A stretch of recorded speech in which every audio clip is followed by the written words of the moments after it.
نحمده ونصلي على رسوله الكريم. أعوذ بالله من الشيطان الرجيم. بسم الله الرحمن الرحيم. والذين جاهدوا فينا لنهدينهم سبلنا وإن الله لمع المحسنين. وقال الله سبحانه وتعالى: والله يهدي إليه من ينيب.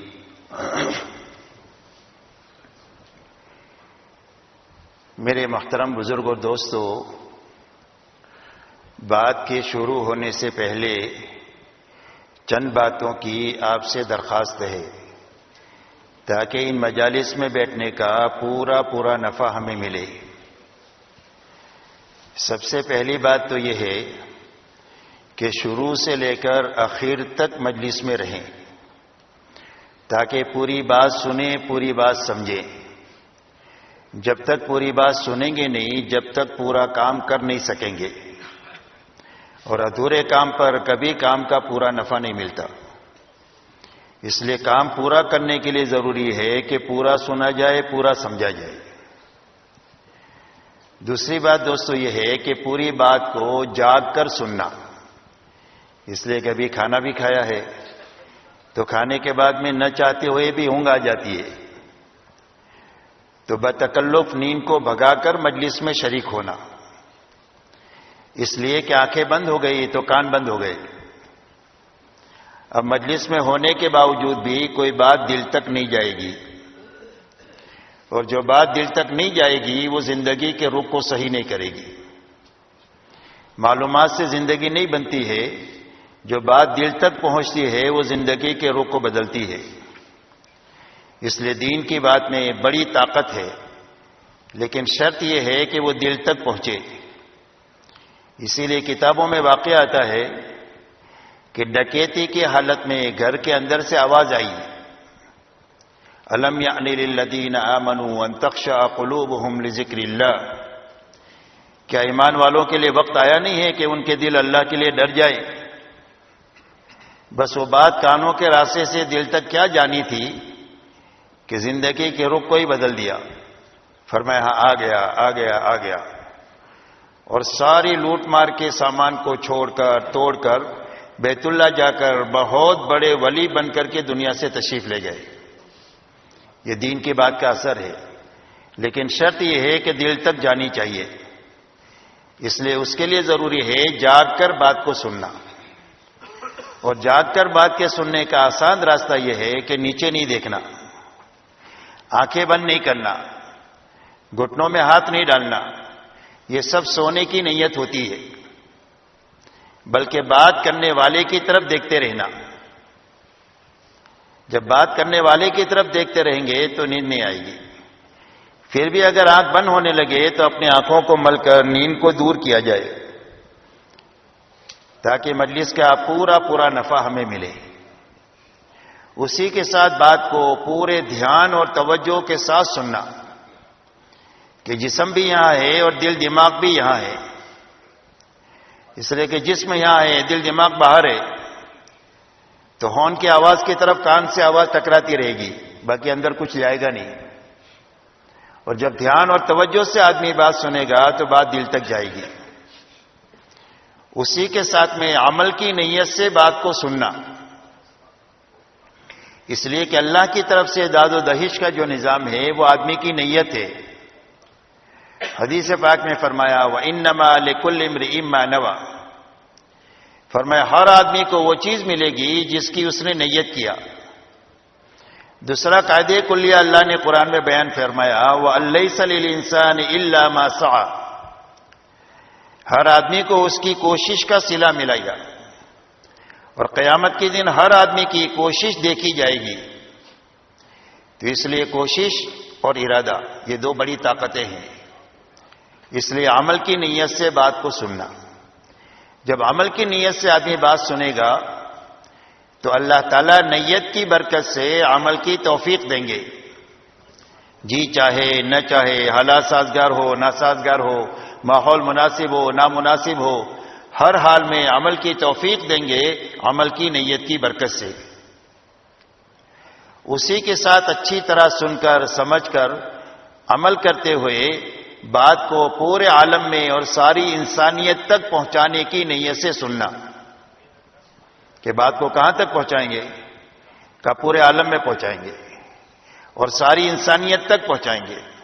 تو عالم تو بہت بڑا ہے، کئی سو ملک ہے اور 700 کروڑ انسان ہے دنیا میں. تو ایک آدمی چھوٹی سی زندگی میں سب تک اور پوری دنیا تک کیسے جا سکتا ہے؟ جانے کا کیا راستہ ہے؟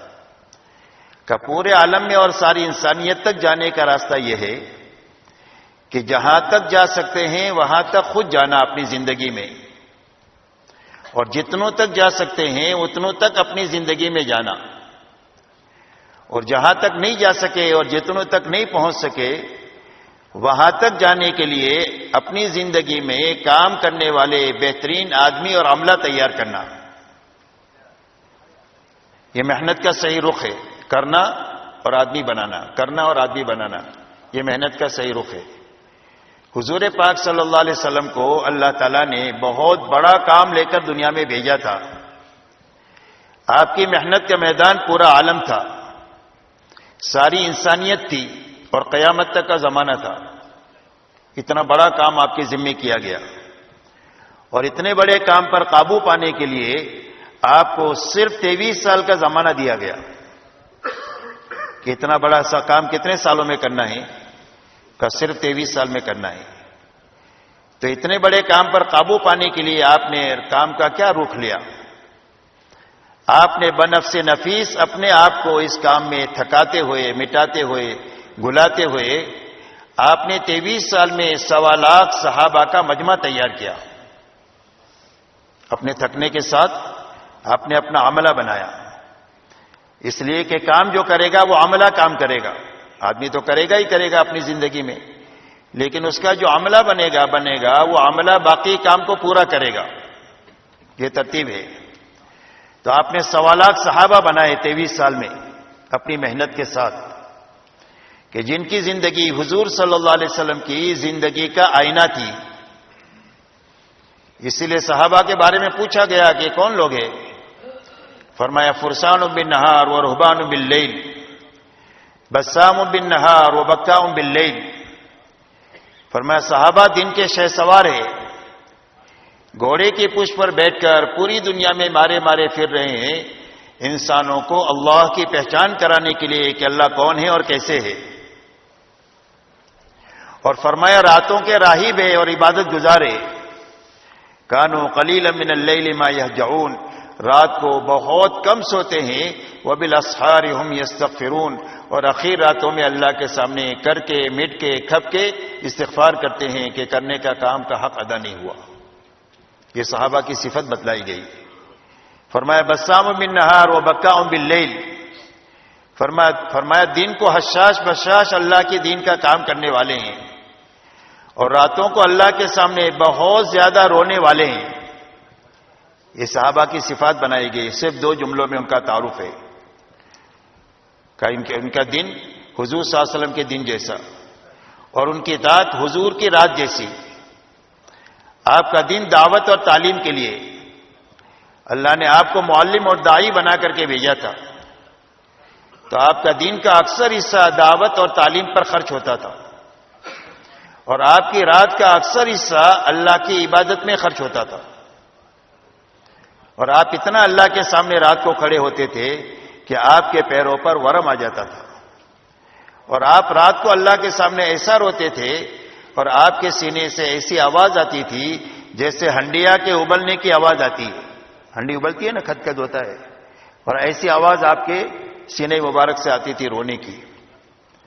تو یہ آپ کا دن ہے، یہ آپ کی رات ہے. یہی صحابہ میں منتقل ہوئی. اس لیے میرے دوستو کام کا صحیح رخ یہ ہے کہ کام کو اچھی طرح سمجھنا، کہیں کام رواجی نہ بن جائے اور کام رسم نہ بن جائے. اس لیے کہ جو چیز رسم بن جاتی ہے، رواجی بن جاتی ہے، ایک وقت پر جا کر وہ ختم ہو جاتی ہے. ایک درخت نے اپنی جڑوں کو نکال دیا باہر، تو اب دنیا کی کوئی طاقت اس کو سوکھنے سے بچا نہیں سکتی. وہ درخت سوکھ جائے گا، چاہے کتنا بھی آپ پانی ڈالو آپ اس کو ہرا بھرا نہیں کر سکتے. اس لیے کام رسم نہیں بننا چاہیے، رواج نہیں بننا چاہیے، بلکہ کام اپنی بنیادوں پر رہنا چاہیے. اس لیے کام کو اچھی طرح سمجھنا ہے اور اچھی طرح سمجھتے ہوئے اچھی طرح کرنا ہے. اچھی طرح کرنا، منمانی کے ساتھ نہیں بلکہ قربانی کے ساتھ اس کو کرنا. منمانی سے کام جو ہے وہ ضائع ہو جاتا ہے، اس لیے قربانی کے ساتھ اس کو کرنا.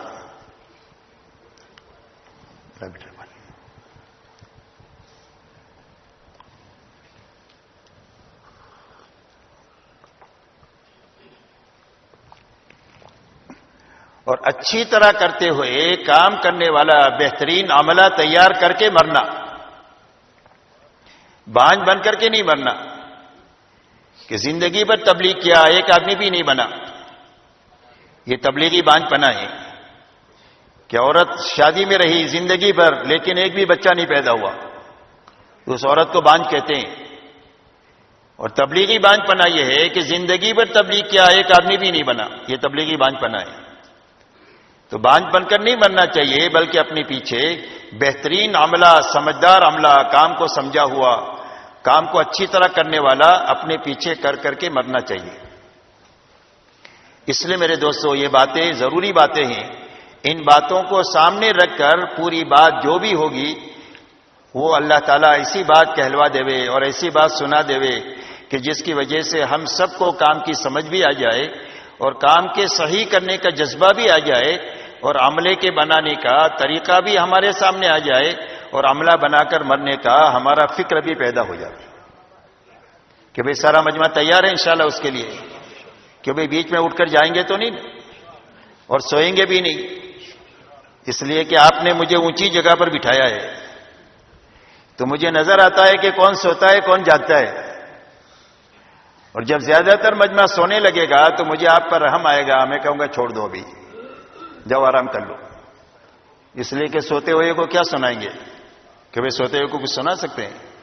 جاگتے ہوئے آدمی کو کوئی بات سمجھائی جا سکتی ہے. اس کے لیے میں بھی جاگوں آپ بھی جاگے، سب مل کر جاگ کر کوئی کام کریں گے تو انشاءاللہ صحیح ہو جائے گا. ٹھیک ہے بھائی؟ اللہ تعالیٰ آسان فرما دے. اللہ تعالیٰ ہماری اس مجلس کو ہماری نجات کا ذریعہ بنا دے. میرے محترم بزرگوں دوستو، سمجھنے کی بات یہ ہے کہ اللہ تعالیٰ نے ایک بہت بڑی محنت ہمارے ہاتھوں میں دی ہے، جس محنت کے بارے میں حضور صلی اللہ علیہ وسلم یہ فرماتے ہیں لَمَوْقِفُ سَاعَةٍ فِي سَبِيلِ اللَّهِ خَيْرٌ مِّن قِيَامِ لَيْلَةِ الْقَدْرِ عِندَ الْحَجَرِ الْأَسْوَدِ أَوْ كَمَا قَالَ عَلَيْهِ الصَّلَاةُ وَالسَّلَامُ. فرمایا ایک گھڑی اللہ کے راستے میں کھڑا ہونا اس محنت کو لے کر یہ لیلۃ القدر میں حجر اسود کے سامنے عبادت کرنے سے بھی افضل ہے. حضرت عبداللہ ابن رواحہ رضی اللہ تعالیٰ عنہ جمعہ کی نماز آپ کے پیچھے آپ کی مسجد میں پڑھنے کے لیے رک گئے اور کوئی دنیاوی کام نہیں ہے، اور جماعت صبح میں چلی گئی. آپ نے ان کو دیکھ کر فرمایا کہ عبداللہ جماعت کتنی آگے بڑھ گئی؟ فرمایا اللہ کے رسول آدھا دن آگے بڑھی ہے، وہ صبح میں گئی ہے، ابھی شام کو میں پکڑ لوں گا. آپ نے فرمایا کہ وہ جماعت تمہارے سے 500 سال آگے نکل گئی. اور یہ فرمایا لو انفقت ما فی الارض جميعا ما ادرکت غدوتهم. فرمایا دنیا میں جتنا ساز و سامان ہے وہ سارا اللہ کے نام پر خرچ کر ڈالو تو اس صبح کو نہیں پکڑ سکتے ہو جو صبح انہوں نے اللہ کے راستے میں گزاری ہے. اس راستے کی نقل و حرکت اتنی بڑی چیز ہے اور اتنا بڑا کام ہے. اسی لیے حضور صلی اللہ علیہ وسلم سے پوچھا گیا کہ اللہ کے دین کی محنت کے برابر کوئی عمل ہو سکتا ہے؟ آپ نے فرمایا نہیں ہو سکتا. 3 مرتبہ پوچھنے پر آپ نے یہی جواب دیا. اخیر میں یہ فرمایا کہ یہ بتاؤ کوئی آدمی اس بات کی طاقت رکھتا ہے کہ ایک آدمی تو اللہ کے راستے میں جائے اور دوسرا آدمی دن بھر روزہ رکھے اور پوری رات عبادت کرے، ذرا بھی سوئے نہیں، یہاں تک کہ جانے والا واپس آ جائے؟ فرمایا اس کی طاقت کسی میں ہے؟ فرمایا کسی میں اس کی طاقت نہیں ہے. فرمایا اس محنت کے برابر کوئی عمل نہیں ہو سکتا. اتنا بڑا کام ہے جس کام کے ساتھ اللہ نے اس مجمع کو نسبت عطا فرمائی ہے.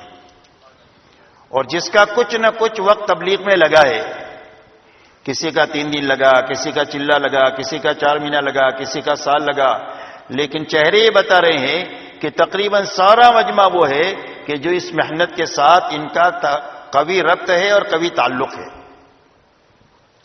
اب میرے محترم دوستو، اتنی بڑی محنت جو اللہ نے دیا ہے، یہ سب سے پہلے محنت کرنے والے کو بنانے کے لیے دیا ہے۔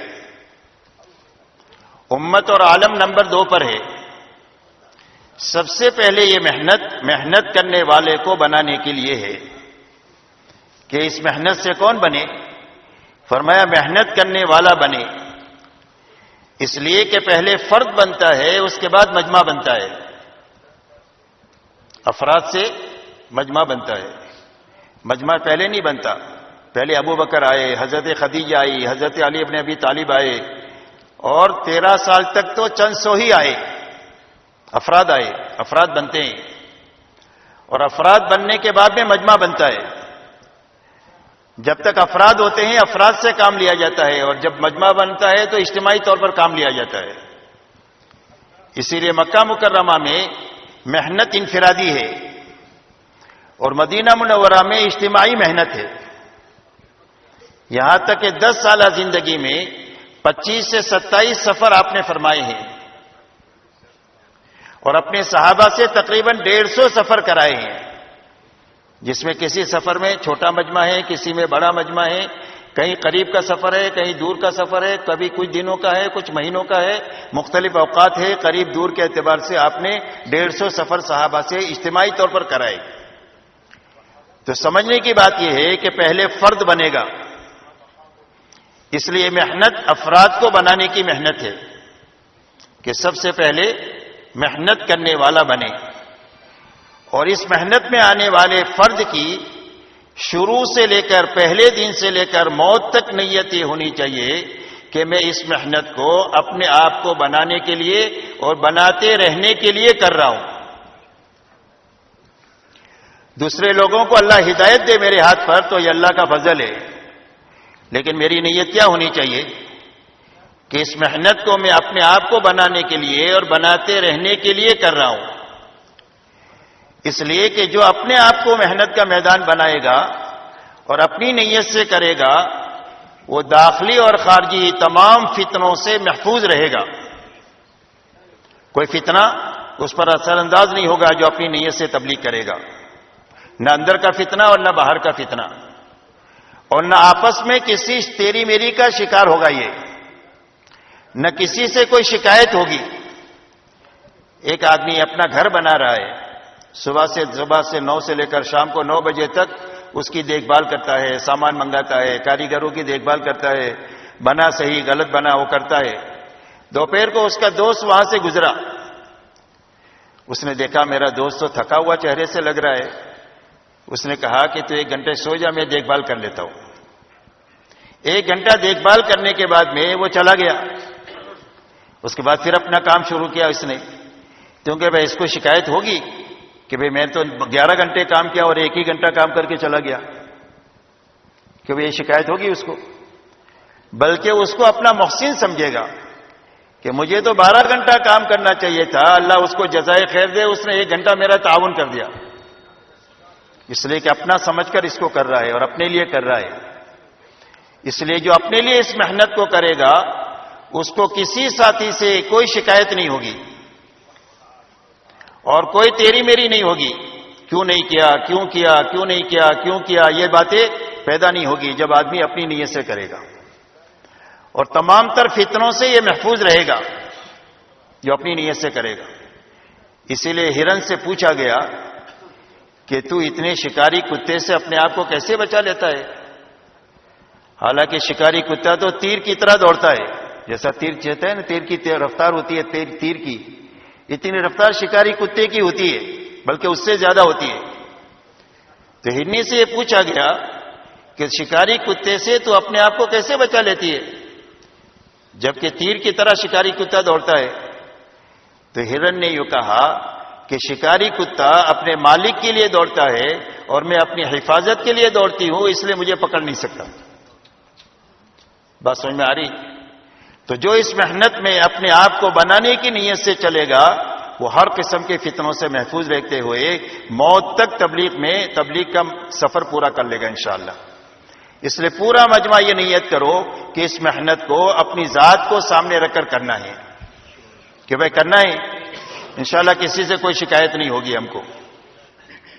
اب بنانے کے کیا معنی ہے؟ محنت سے کیا بننا ہے؟ فرمائے اس محنت سے دو چیزیں بنانی ہے، اور اسی کے لیے ہی محنت ہے شروع سے لے کر اخیر تک۔ ایک تو اس محنت سے محنت کرنے والے کا دل بننا چاہیے۔ کیا بننا چاہیے؟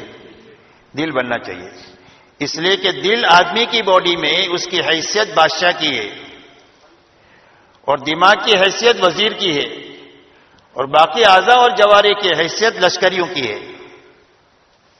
دل حکم کرتا ہے، دماغ نافذ کرتا ہے، اور ہاتھ پیر ہلتے ہیں اس کے اشارے پر۔ اسی لیے سارے نبیوں کی محنت کا میدان انسانوں کے دل رہے۔ نبی دماغوں پر محنت نہیں کرتے، ہاتھ پیروں پر محنت نہیں کرتے، نبی انسانوں کے دلوں پر محنت کرتے ہیں۔ اسی لیے حضور پاک صلی اللہ علیہ وسلم ارشاد فرماتے ہیں، الا ان فی الجسد لمضغہ اذا صلحت صلح الجسد کلہ واذا فسدت فسد الجسد کلہ الا وہی القلب۔ فرمایا انسان کے جسم میں گوشت کا ایک لوتھڑا ہے، اگر وہ صحیح ہو جائے تو سارا جسم صحیح ہو جائے، اور اگر وہ بگڑ جائے تو سارا جسم بگڑ جائے۔ اور فرمایا وہ انسان کا دل ہے۔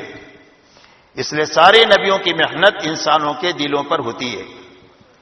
تو ہماری محنت میں بھی سب سے پہلے مقصود ہر محنت کرنے والے کے دل کا بنانا ہے۔ تو دل کا بننا کیا ہے؟ دل کا بننا یہ ہے کہ دل کا رخ اللہ کی طرف ہو جائے۔ کس کی طرف ہو جائے؟ اللہ کی طرف ہو جائے۔ تو اللہ کی طرف کب ہوگا دل کا رخ؟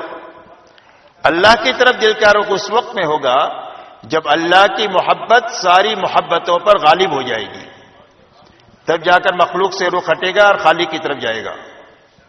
اور جب تک مخلوق کی محبت ہوگی جب تک خالق کی طرف رخ بنے گا نہیں۔ اس لیے سب سے پہلے دل کا رخ اللہ کی طرف کرنے کے لیے اللہ کی محبت ساری محبتوں سے بڑی ہوئی ہونی چاہیے۔ دنیا کا ہر انسان 8 چیزوں کے بیچ میں رہتا ہے۔ قرآن میں اللہ نے 8 چیزیں گنائی ہے، قل ان کان آباؤکم والی آیت میں، کہ اگر تمہارے باپ، بیٹے، بھائی، بیوی، برادری، مکانات، تجارت اور مال، یہ 8 چیزوں کے بیچ میں دنیا کا ہر آدمی رہتا ہے، تو ان 8 چیزوں کی محبت مغلوب ہونی چاہیے، اور اللہ کی محبت 1% بھی غالب ہونی چاہیے۔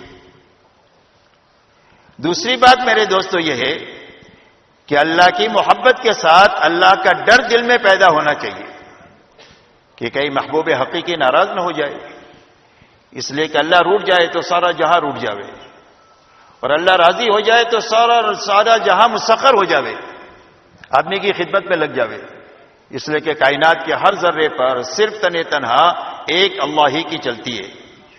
تو دل میں اللہ کا ڈر پیدا ہو جائے، اور دل میں اللہ کا یقین پیدا ہو جائے کہ میری زندگی کے بننے کا تعلق نہ ملک سے ہے، نہ مال سے ہے، نہ ڈگری سے ہے، نہ عہدوں سے ہے، بلکہ صرف ایک اللہ کی ذات کے ساتھ ہے۔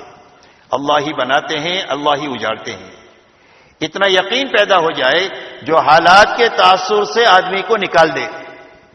یہ دنیا حالات کا گھر ہے، دنیا میں ایک جیسا حال رہتا ہی نہیں ہے، کبھی خوشی ہے، کبھی غمی ہے، کبھی مالداری ہے، کبھی غریبی ہے، کبھی بیماری ہے، کبھی تندرستی ہے، کبھی راحت ہے، کبھی تکلیف ہے۔ یہ اللہ کا نظام ہے۔ ہر گھر میں بچے کی پیدائش کی خوشی آتی ہے، اور ہر گھر میں موت کا غم آتا ہے کہ ابا چلے گئے، اماں چلی گئی، بیوی چلی گئی، پوتا چلا گیا، نواسہ چلا گیا، تو غم خوشی دونوں آتے ہیں۔ تو یقین اتنا پیدا ہو جائے کہ جس کے راستے سے ہمارے دلوں کا رخ اللہ کی طرف ہو جائے کہ ہم سب کو ناراض کر سکتے ہیں، اللہ کو ناراض نہیں کر سکتے۔ ہر موڑ پر اللہ سامنے رہے، یہ پہلی بنیاد ہے دل کے بننے کی۔ دوسری بنیاد دل کے بننے کی یہ ہے کہ ہمارے دلوں کا رخ اللہ کے حکموں کی طرف ہو جائے، کہ مال کے بڑے بڑے نقشوں کو اور اقتدار کے بڑے بڑے نقشوں کو توڑ سکتے ہیں، اللہ کے حکم کو نہیں توڑ سکتے۔ حضرت عثمان ابن عفان رضی اللہ تعالیٰ عنہ سے حضور صلی اللہ علیہ وسلم نے ایک بات فرمائی تھی کہ عثمان، اللہ تعالیٰ تم کو ایک لباس پہنائیں گے اور کچھ لوگ اس لباس کے اتارنے کی درخواست کریں گے، تو وہ لباس تم اتارنا نہیں۔ جب بغاوت ہوئی اور باغیوں نے حضرت عثمان سے یہ کہا کہ خلافت سے دستبردار ہو جاؤ، ہم تم کو شہید نہیں کریں گے، تو حضرت عثمان نے یہ کہا کہ اللہ کے نبی صلی اللہ علیہ وسلم نے مجھ سے یہ کہا تھا کہ عثمان، اللہ تجھے ایک لباس پہنائیں گے، اور وہ لباس خلافت کا لباس تھا، لوگ اتروانا چاہیں گے، اس کو اتارنا نہیں، میں شہید ہو سکتا ہوں، حضور صلی اللہ علیہ وسلم کی بات کو ٹال نہیں سکتا، اس کو بدل نہیں سکتا۔ تو ہمارے دلوں کا رخ اللہ کے حکموں کی طرف ہو جائے، اللہ بڑھے، اللہ کے حکم بڑھے۔ مال کے اور اقتدار کے بڑے بڑے نقشوں کو ہم قربان کر سکتے ہیں، اللہ کے حکم کو نہیں توڑ سکتے۔ تیسری بات میرے دوستو دل کے بننے کی یہ ہے کہ ہمارے دلوں کا رخ آخرت کی طرف ہو جائے، اس لیے کہ روز ہم دنیا سے دور ہو رہے، روز ہم دنیا سے دور ہو رہے اور روز آخرت کے قریب ہو رہے۔ باپ کہتا ہے میرا بیٹا بڑا ہو گیا، حالانکہ چھوٹا ہو گیا، پہلے اس کی 60 سال کی عمر تھی، اب 20 سال کا جوان ہو گیا، تو اب کتنی عمر بچی؟ اب تو 40 بچی، اب تو چھوٹا ہو گیا، لیکن باپ کہتا ہے بڑا ہو گیا۔ بڑا نہیں ہو گیا، چھوٹا ہو گیا، روز ہم چھوٹے ہوتے ہیں اور ہمارا ہر قدم آخرت کی طرف جا رہا ہے۔ تو ہمارے دلوں کا رخ آخرت کی طرف ہو جائے، ہر وقت اس دھیان کے ساتھ ہم جیے کہ میرا یہ عمل میری آخرت کو بنائے گا یا اجاڑے گا، اس فکر کے ساتھ جینا آ جائے۔ یہ معنی ہے دل کے بننے کا۔ ہماری تبلیغ کی محنت کی سب سے پہلی بنیاد یہ ہے کہ ہر محنت کرنے والے کا دل بنے، اور دل کے بننے کے معنی یہ ہے کہ رخ اللہ کی طرف، اللہ کے حکموں کی طرف اور آخرت کی طرف ہو جائے۔ دوسری بنیاد میرے دوستو تبلیغ کی محنت کی یہ ہے کہ ہمارا فکر بدلے۔ کیا بدلے؟ تبلیغ کی محنت سے فکر کا بدلنا مقصود ہے۔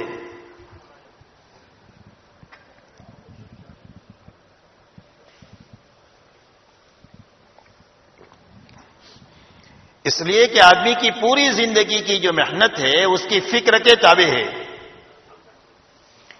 جیسا فکر ہوگا ایسی محنت ہوگی۔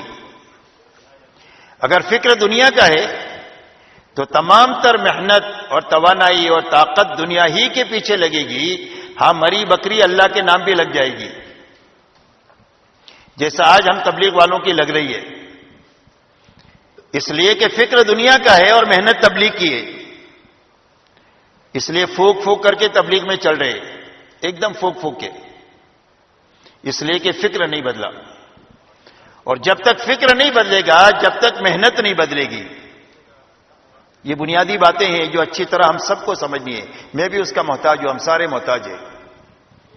اس لیے تبلیغ کی محنت فکر کو بدلنے کے لیے ہے کہ ہر محنت کرنے والے کا فکر دعوت کا بنے، اللہ کے کلمے کی سربلندی کا بنے، اور انسانوں کی ہدایت کا بنے، اور انسانوں کی جنت اور جہنم کا مسئلہ ہماری نگاہوں میں اپنے گھر کاروبار سے زیادہ بڑا مسئلہ بن جائے کہ دنیا میں اکثریت انسانوں کی وہ ہے جو جہنم کے رخ پر ہے۔ اگر آج قیامت قائم ہو جائے تو دنیا کی 75% آبادی مرتے ہی ہمیشہ ہمیشہ کے لیے جہنم میں چلی جائے۔ یہ دنیا کا حال ہے۔ تو یہ ہمارا فکر بدلے، اس کے لیے تبلیغ کی محنت ہے۔ فکر کے بدلنے کے معنی یہ نہیں ہے کہ بستر اٹھا کر کے پھرتے ہی رہیں گے تبلیغ میں، نہ بیوی کو دیکھیں گے، نہ بچوں کو دیکھیں گے، نہ ماں باپ کو دیکھیں گے، اور نہ اپنی ذمہ داری پورا کریں گے، گھر والوں کے لیے بوجھ بن کر کے رہیں گے۔ یہ معنی نہیں ہے۔ اس کے معنی یہ ہے کہ سارے کام کریں گے لیکن دعوت کی فکر کے ساتھ کریں گے کہ ہم تو دعوت میں آ گئے لیکن دعوت ہم میں آ جاوے۔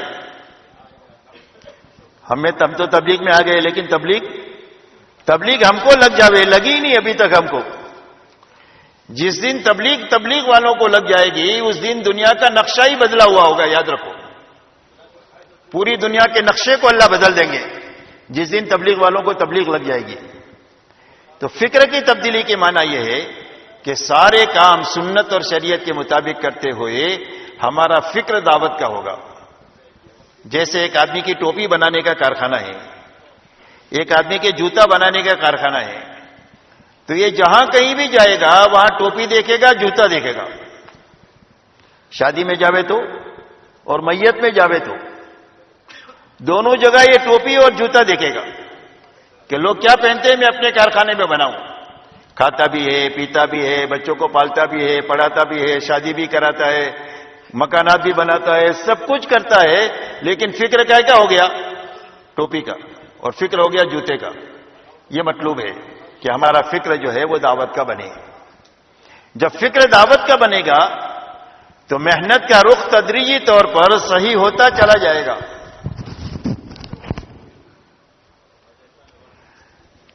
جب فکر دعوت کا بنے گا تو تدریجی طور پر محنت کا رخ صحیح ہوتا جائے گا. چھلانگ لگانے کا کوئی حکم نہیں ہے کسی کو کہ چھلانگ لگاؤ.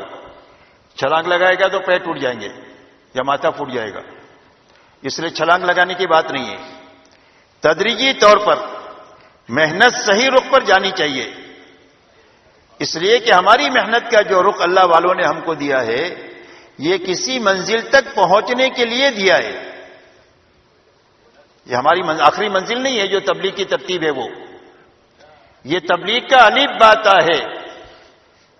جیسے انجینئر ڈاکٹر بننے کے لیے ABCD پڑھنا پڑے گا, عالم بننے کے لیے الف باتا پڑھنا پڑے گا, ایسا ہی منزل تک پہنچنے کے لیے یہ محنت کی ترتیب جو ہے وہ الف باتا کی حیثیت ہے اس کی, کہ ایک مرتبہ 4 مہینہ لگایا, پھر ہر سال چلہ لگاؤ, پھر اس کے بعد مہینے میں 3 دن لگاؤ, روزانہ 2.5 گھنٹے کے ذریعے سے محنت کرو. یہ ہماری تبلیغ کا الف باتا ہے. ہماری منزل کیا ہے؟ مولانا الیاس صاحب رحمۃ اللہ علیہ سے پوچھا گیا کہ آپ اس محنت سے کیا چاہتے ہیں؟ تو مولانا الیاس صاحب رحمۃ اللہ علیہ نے یہ فرمایا کہ میں اس محنت سے یہ چاہتا ہوں کہ امت اس محنت کو کرتے کرتے اس سطح تک پہنچ جائے جہاں حضور صلی اللہ علیہ وسلم اپنی امت کو چھوڑ کر گئے تھے. یہ ہماری منزل ہے. ہماری منزل کیا ہے؟ ہماری منزل صحابہ ہے. ایسا نہیں ہے کہ ہم بھی صحابہ بن جائیں گے. اب کوئی صحابی نہیں بن سکتا جس نے حضور صلی اللہ علیہ وسلم کو ایمان کی حالت میں دیکھا اور ایمان کی حالت میں مرا, وہ صحابی ہے. لیکن جو بنیادیں صحابہ میں زندہ ہوئی تھی وہ بنیادیں قیامت تک امت میں دوبارہ اور کئی بارہ زندہ ہو سکتی ہے. اس لیے کہ صحابہ کو صحابہ اللہ ہی نے بنایا ہے. وہ اللہ اس بات کی قدرت رکھتا ہے کہ قیامت تک ایمان والوں کی صحیح محنت کے نتیجے میں اور پوری محنت کے نتیجے میں وہ بنیادیں ان میں زندہ کر دے جو بنیادیں صحابہ میں اللہ میں زندہ کی تھی. تو صحابہ میں کیا بنیادیں تھی؟ صحابہ میں 2 بنیادیں تھیں. ایک تو 100% صحابہ میں پورا دین اپنی حقیقت کے ساتھ پایا جاتا تھا. کس کے ساتھ پایا جاتا تھا؟ حقیقت کے ساتھ. دین ہے ادھورا ہے تو مصیبت آئے گی. دین ہے شکل ہے, اس کی حقیقت نہیں ہے, تو اللہ کا کوئی وعدہ شکل کے ساتھ پورا نہیں ہوگا. اللہ کا وعدہ جو پورا ہوگا وہ حقیقت کے ساتھ ہوگا اور پورے دین کے ساتھ پورا ہوگا. اس لیے پورا دین اپنے حقیقت کے ساتھ تھا.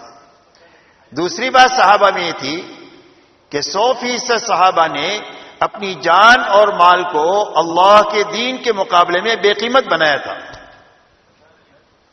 کہ ہماری جان کی کوئی قیمت نہیں اللہ کے سامنے اور اللہ کے دین کے سامنے. اللہ کے نام پر ایک لگانی پڑے گی تو ایک لگائیں گے, اور گھرانے کو لگانا پڑے گا, آخری بچے کو تو آخری بچے کو لگائیں گے, اور اگر پورے مدینہ کو لگانے کا موقع آئے گا تو پورے مدینہ کو داؤ پر لگائیں گے حضور صلی اللہ علیہ وسلم کی حمایت میں. تو جان لگانے کے لیے اپنی جان کو بے قیمت بنایا کہ ایک بھی لگائیں گے اور 1000 لگانے کا ہوگا تو 1000 لگائیں گے. اور اپنے مال کو بے قیمت بنایا کہ ہمارے مال کی کوئی حیثیت نہیں. ویسے تو مسلمان کی مال کی یہ حیثیت ہے کہ اگر نماز پڑھ رہا ہے اور کوئی چور چوری کر کے جا رہا ہے تو اس کو حکم ہے کہ اپنی نماز توڑ کر اپنے مال کو بچا لے. یہ مسلمان کے مال کی اتنی قیمت ہے. لیکن اللہ کے اور اللہ کے دین کے مقابلے میں ہمارے مال کی کوئی بھی قیمت نہیں ہے. 1 کا تقاضا ہے تو 1 لگائیں گے, 1000 کا تقاضا ہے تو 1000 لگائیں گے, 1,00,000 کا تقاضا ہے تو 1,00,000 لگائیں گے, اور جھاڑو مار کر لگانے کا تقاضا ہے تو جھاڑو مار کر پورا اس یقین کے ساتھ لگائیں گے کہ اللہ کی نسبت پر جب لگا دیں گے تو اللہ ہم کو اجاڑیں گے نہیں, اللہ ہم کو آباد کر دیں گے. اس لیے کہ اللہ پر لگانا یہ آبادی ہی کے لیے ہے، اجڑنے کے لیے ہے ہی نہیں ہے. بلکہ ہم تو نہیں اجڑیں گے، ہماری نسلیں آباد ہو جائے گی. اللہ تعالیٰ کئی پشتوں تک ہمارا خیال رکھیں گے کہ یہ میرے اس بندے کی اولاد ہے کہ جنہوں نے اپنے آپ کو مجھے لیے مٹایا تھا اور اپنے مال کو لگایا تھا. ہم اس کی اولاد کا خیال رکھیں گے اور اس کو ضائع نہیں ہونے دیں گے. اس لیے آپ دیکھو صحابہ کی صدیوں تک ان کی اولاد میں آپ کو بہار ملے گی. اس لیے میرے محترم دوستو، محنت کا صحیح رخ کے ذریعے سے یہاں تک پہنچنا مقصود ہے.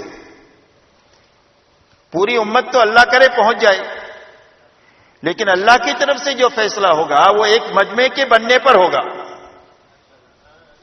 پھر کام کرنے والے کروڑوں ہیں، لاکھوں ہیں، اس میں سے ہو سکتا ہے کہ چند ہزار ایسے بن جائے کہ جن میں یہ دو بنیادیں زندہ ہو جائے. تو اللہ ان چند ہزاروں کے کندھے پر رکھ کر وہ کام کریں گے جو صحابہ کے کندھے پر رکھ کر کیا. حالانکہ صحابہ تھوڑے بھی تھے اور کمزور بھی تھے، لیکن ان کے ہاتھوں اللہ نے اتنا بڑا کام کیا. حق کو دنیا میں چمکا دیا، باطل کو اللہ نے زیر کر دیا.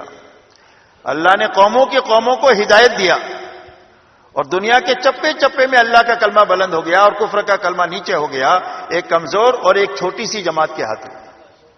ہم نہیں جانتے وہ مجمع کب بنے گا، اللہ جانتے ہیں. کتنا مجمع ہوگا وہ بھی نہیں جانتے، لیکن اللہ کی طرف سے دنیا میں جو کام ہوگا اس کی بنیاد یہ ہے. اللہ ان لوگوں کے کندھے پر رکھ کر حق کو دنیا میں چلائیں گے. اگر یہ کمزور ہوں گے تو اللہ اپنی قوت ان کے ساتھ لگا کر اللہ ان کو قوی بنا دیں گے، اور اگر تھوڑے ہوں گے تو اللہ اپنے لشکروں کو ان کے ساتھ کر کے ان کو زیادہ کر دیں گے. وما یعلم جنود ربک الا ہو، اور تیرے رب کے لشکروں کو اللہ کے سوا کوئی نہیں جانتا کہ اس کے پاس کتنے لشکر ہے. ساری مخلوق اللہ کے لشکر ہے. فرشتے نظر نہیں آتے، وہ تو لشکر ہے ہی ہے. باقی ساری مخلوقات اللہ کی لشکر ہے کہ کس لشکر کو ان کا ساتھ کر کے ان کی تائید کریں گے. ہو سکتا ہے ہوا کے ذریعے سے تائید کر دیں، ہو سکتا ہے پانی کے ذریعے سے تائید کر دیں، ہو سکتا ہے کہ آگ کے ذریعے سے تائید کر دیں. اللہ کی تائید کے لامحدود اسباب ہے. ان اسباب کے ذریعے سے اللہ تائید کر کے ان سے حق کے دنیا میں چمکانے کا کام لے لیں گے، اور اللہ ان کی آخرت اچھے سے اچھی بنا دے. اس لیے میرے دوستو منزل یہ ہے. تو منزل تک پہنچنے کے لیے تدریجی طور پر آگے بڑھنا ضروری ہے. منزل تک پہنچنے کے لیے ایک تو رخ صحیح ہونا چاہیے. رخ بدل گیا تو آدمی منزل سے دور ہو جائے گا. آپ کا گھر اس طرف ہے اور رخ اس طرف ہے کہ بھئی جتنا دوڑیں گے منزل سے قریب ہوں گے کہ دور ہوں گے. آپ کا رخ اس طرف ہے اور گھر بھی اس طرف ہے تو سائیکل سے بھی پہنچ جائیں گے، بائک سے بھی پہنچ جائیں گے اور پیدل بھی پہنچ جائیں گے، بھلے دیر سے پہنچیں گے. تو ایک تو رخ صحیح ہونا چاہیے، اور دوسرا چلتے رہنا چاہیے. اگر چلتے چلتے رک گیا تو بھی منزل دور ہو جائے گی. چلتا رہے گا تو منزل تک پہنچے گا. اب جتنا تیز چلے گا اتنا جلدی پہنچے گا. اب تیز چلنے کے لیے ہمارے لیے نمونہ صحابہ کی جماعت ہے. کہ تیز چلنے کا کیا راستہ ہے؟ فرمایا تیز چلنے کا راستہ یہ ہے کہ ہماری محنت کا رخ صحیح ہونا چاہیے. کیا ہونا چاہیے صحیح؟ ہماری محنت کا رخ صحیح ہو. الحمدللہ جتنا ہو رہا ہے یہ قابل قدر ہے اور قابل شکر ہے. یہ پورا مجمع قابل قدر ہے، اور جتنا آپ کر رہے ہیں وہ بالکل شکر کرنے کے لائق ہے اور تعریف کے لائق ہے. میں آپ کی کمزوری نہیں بیان کر رہا ہوں، آپ اچھی طرح سمجھنا میری بات کو. میں ایک بات ہے جو آپ کے حضرات کے سامنے رکھنا چاہتا ہوں، اس لیے کہ آپ سمجھدار لوگ ہیں اور سمجھدار لوگ جلدی سے بات کو لے لیتے ہیں. اس لیے میں آپ کے سامنے یہ باتیں رکھ رہا ہوں. تو سب سے پہلے منزل تک پہنچنے کے لیے محنت کا رخ صحیح کرنا ضروری ہے. تو محنت کا صحیح رخ کیا ہے؟ فرمایا محنت کا صحیح رخ وہ ہے جو حضور صلی اللہ علیہ وسلم نے 23 سالہ دور نبوت میں صحابہ کا اور امت کا صحیح کیا ہے. وہ صحیح رخ ہے. تو آپ نے محنت کا کیا رخ صحیح کیا؟ 23 سال میں آپ نے جو ایمان میں آیا اس میں سب سے پہلے اس کی جان مال کو ایمان کے سیکھنے پر، ایمان کے پھیلانے پر لگایا. یعنی دعوت اللہ پر لگایا کہ بیک وقت میں ایمان سیکھ بھی رہا ہو اور بیک وقت میں اس کو پھیلا بھی رہا ہو. جیسے تجارت میں بیک وقت میں گاہک کو بھی نفع ہوتا ہے، بیک وقت میں تاجر کو بھی نفع ہوتا ہے. ایسا ہی حضور صلی اللہ علیہ وسلم کی محنت کا رخ ایسا ہی ہے کہ بیک وقت میں فرد بنے گا، بیک وقت میں ماحول بنے گا. اس لیے سب سے پہلے جان مال کو دعوت اللہ پر لگایا، اتنا جتنا دعوت کا تقاضا تھا. کتنا لگوایا بھائی؟ جتنا دعوت کا تقاضا تھا. ہم کاروبار میں کتنے لگتے ہیں کہ بھائی کتنا لگتے ہیں؟ 2.5 گھنٹہ لگتے ہیں. کتنا گھنٹے لگواؤ بتاؤ، بولتے رہو تو مجھے پتا چلے کہ میں صحیح رخ پر جا رہا ہوں. جتنا تقاضا ہے اتنا لگاتے ہیں. گھر پر بھی اتنا لگاتے ہیں، کاروبار میں بھی اتنا لگاتے ہیں.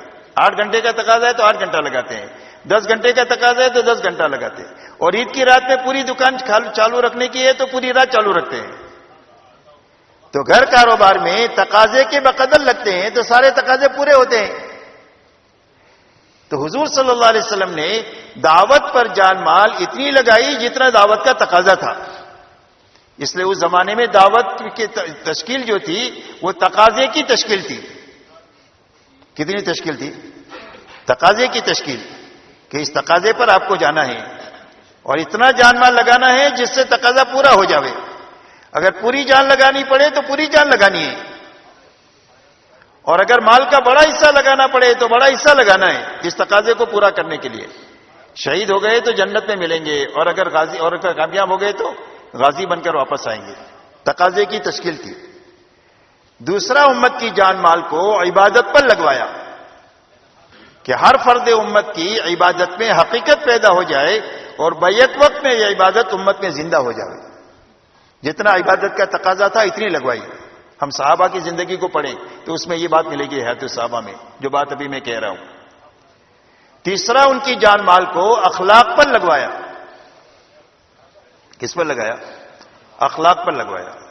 تو اخلاق پر لگوانے کے راستے سے یتیموں پر، بیواؤں پر، مسکینوں پر، محتاجوں پر، مقروضین پر، مدیونین پر، بیماروں پر، جس پر بوجھ ہے اس کے بوجھ کے ہلکا کرنے میں ان کی جان مال کو اتنا لگایا جتنا کہ اس کا تقاضا تھا. اس لیے انہوں نے پھونک پھونک کر نہیں لگایا، بلکہ ضرورت ہی اتنا لگایا. حضرت عثمان کے پاس میں ایک آدمی آیا کوئی بڑی رقم کا مطالبہ کرنے کے لیے. تو اس نے سنا کہ گھر میں حضرت عثمان بیوی سے تیل کا حساب لے رہے کہ 7 دن کا تیل دیا تھا 6 دن میں کیوں ختم ہو گیا. تو بیچارہ گھبرا کر واپس ہو گیا کہ یا تو تیل کا حساب ہو رہا ہے تو یہ تو بڑی رقم کا میرا مطالبہ ہے، کیا دیں گے یہ. تو جا کر کسی سے تذکرہ کیا تو انہوں نے کہا کہ یہ تم جاؤ وہاں جا کر ان سے درخواست کرو، یہ ان کے سامنے تو معمولی رقم ہے. بہرحال اپنی ذات پر خرچ کرتے ہیں تو حساب سے کرتے ہیں، اور مخلوق پر کرتے ہیں تو بے حساب کرتے ہیں. تو جا کر کے کہا تو بڑی رقم دے دیا. اس کو تب سمجھ میں آیا کہ اپنے بارے میں حساب کرتے ہیں اور مخلوق پر خرچ کرنے میں کوئی حساب نہیں کرتے. ہم ان کی سخاوت کے واقعات پڑھے صحابہ کے، تو انہوں نے اپنی جان مال کو مخلوق پر اتنا لگایا جتنا اس کا تقاضا تھا. اور ہر انسان کی اور اس کے متعلقین کی 5 ضرورتیں ہیں: کھانا ہے، کپڑا ہے، مکان ہے، سواری ہے اور شادی ہے. تو اپنی ضرورتوں کے حاصل کرنے میں بھی لگنا ہے اور پورا کرنے میں بھی لگنا ہے، اور اپنے متعلقین کی ضرورتوں میں بھی لگنا ہے، حاصل کرنے میں بھی اور پورا کرنے میں بھی لگنا ہے. لیکن اس میں قید ہے ضرورت کی، کہ اس میں بقدر ضرورت لگنا ہے، اسراف سے بچ کر کے لگنا ہے. کتنا لگنا ہے بھائی؟ بقدر ضرورت لگنا ہے اور اسراف سے بچ کر کے لگنا ہے. اس لیے کہ اسراف کی مثال آگ کی ہے. آگ میں کتنا بھی لکڑی ڈالو سب کو جلا دے گی، اس کا پیٹ بھرے گا ہی نہیں. ایسا اسراف کا حال ہے کہ زندگی میں اسراف داخل ہو گیا، ضرورت سے زندگی نکل کر اسراف میں داخل ہو گئی. تو ضرورت کی تو حد ہے، اسراف کی کوئی حد ہی نہیں ہے. بھئی 2 روٹی ہے اور سالن ہے اور تھوڑا سا چاول ہے تو پیٹ بھر جائے گا. اور جہاں اسراف پر آوے تو کیوں بھائی، شادیوں میں کتنے خرچے ہوتے ہیں؟ ہاں، ایک تھالی کے 2000 روپئے، کہ ایک پلیٹ اٹھائی تو 2000 روپیہ. کہ بھائی 2000 میں سونا کھائے گا؟ 25-30 قسم کا کھانا، اور اس میں یہ کہہ کر کے اٹھتے ہیں گھنٹو جو ہے وہ بیٹھ کر کے کہ بھئی فلانی چیز ہوئی نہیں اس لیے پیٹ نہیں بھرا. یہ اسراف ہے. 50 قسمیں ہونے کے باوجود بھی پیٹ نہیں بھرا، اس لیے کہ اسراف کی مثال آگ کی ہے. آگ کی طرح سب کو جلا دے گی. نہ دعوت کے لیے بچے، نہ عبادت کے لیے بچے، نہ اخلاق کے لیے بچے. امت کا المیہ یہ نہیں ہے کہ امت کے پاس جان مال نہیں ہے. کہ بھئی امت کے پاس جان مال نہیں ہے. جان بھی بہت ہے، مال بھی بہت ہے، لیکن اسراف داخل ہو گیا جس کے نتیجے میں نہ دعوت کے لیے بچی، نہ عبادت کے لیے بچی، نہ اخلاق کے لیے بچی. اس لیے دعوت کی محنت اپنی زندگیوں میں سے اسراف کو ختم کر کے اپنی زندگیوں پر ضرورت پر لانے کی محنت ہے کہ جب ضرورت پر زندگی آ جائے گی تو مال خوب بچے گا، وقت خود بچے گا، جو آپ دعوت پر لگا سکتے ہیں، عبادت پر لگا سکتے ہیں اور اخلاق پر لگا سکتے ہیں. اس لیے میرے دوستو، محنت کی یہ صحیح ترتیب ہے جو حضور صلی اللہ علیہ وسلم نے امت میں قائم کیا، اور اس محنت کے ذریعے سے وہاں تک پہنچنا مطلوب ہے. کہاں تک پہنچنا مطلوب ہے؟ وہاں تک پہنچنا مطلوب ہے. جب وہاں تک پہنچیں گے تو کام ہو جائے گا. اللہ تعالیٰ نے اس کو سبب بنایا ہے. دنیا دارالاسباب ہے. جس طرح دنیا کے اسباب ہے اس طرح دین کے لیے بھی اسباب پیدا کیے، دین کی سرسبزی کے لیے بھی اسباب پیدا کیے، تو دین کے سرسبزی کے ہی اسباب ہے. اس لیے ہماری محنت کی یہ دو بنیادیں ہیں، ایک تو دل بننا چاہیے اور ایک فکر صحیح ہونا چاہیے. اب دل کے صحیح کرنے کے لیے کیا راستہ ہے؟ دل کے صحیح کرنے کے لیے صرف پھرنا کافی نہیں ہے، یاد رکھو. صرف پھرنے سے آدمی کبھی نہیں بنے گا، یاد رکھو. بلکہ پھرنے کے زمانے میں جو کرنے کے کام ہیں انفرادی اجتماعی، وہ سارے کاموں کی پابندی سے آدمی کا دل بنے گا، اور بچنے کی ساری چیزوں سے بچنے کے راستے سے آدمی کا دل بنے گا.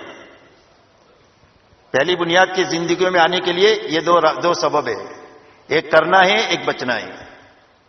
ایک کرنا ہے اور ایک بچنا ہے. کرنے کے کام کیے ہی نہیں، چلہ لگ گیا، 4 مہینے لگ گئے، سال لگ گیا، تو جیسا گیا تھا ایسا واپس آئے گا. ثواب سے میں انکار نہیں کرتا کہ ثواب نہیں ملے گا. اگر مسجد میں اطاعت کے ساتھ رہا ہے تو ثواب ملے گا، لیکن جو مقصود تھا وہ مقصود حاصل نہیں ہوگا. آدمی کے اندر میں جو بناؤ آئے گا وہ کرنے کے راستے سے آئے گا.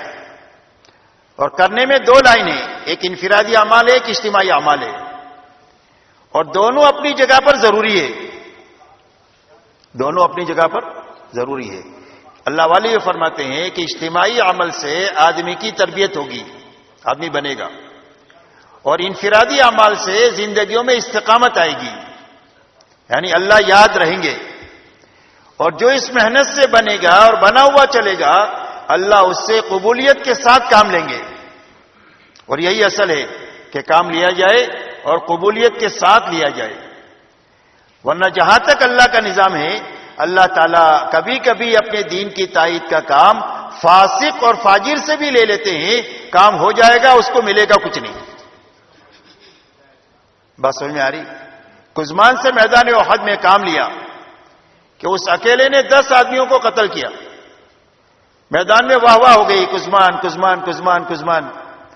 حضور صلی اللہ علیہ وسلم کو اطلاع ہوئی تو آپ نے فرمایا کہ وہ تو جہنمی ہے. تھوڑی دیر کے بعد اس کو زخم لگا، برداشت نہیں ہوا، اور اپنا خنجر پیٹ میں گھونپ کر کے حرام موت مر کر کے جہنم میں چلا گیا. ابو طالب سے حضور صلی اللہ علیہ وسلم کی حمایت کا کام اللہ نے 42 سال تک لیا، لیکن وہ مقبولین میں سے نہیں ہے. اس لیے اللہ کا نظام یہ ہے کہ اللہ اپنے دین کی تائید کا کام فاسق اور فاجر سے بھی لے لیتے ہیں، لیکن اس کو ملے گا کچھ نہیں. ہاں ملے گا اس کو جو مقبولین میں سے ہوگا. تو مقبولین میں سے لینے کا کیا، مقبولین کا راستہ کیا ہے؟ فرمایا انفرادی اور اجتماعی اعمال کی پابندی ہے، کہ جس پابندی سے آدمی جو ہے وہ بنے گا. تو جب پابندی پر آئے گا تو قربانی پر آنا پڑے گا. موقع ملا تو کیا، نہیں تو چھوڑ دیا.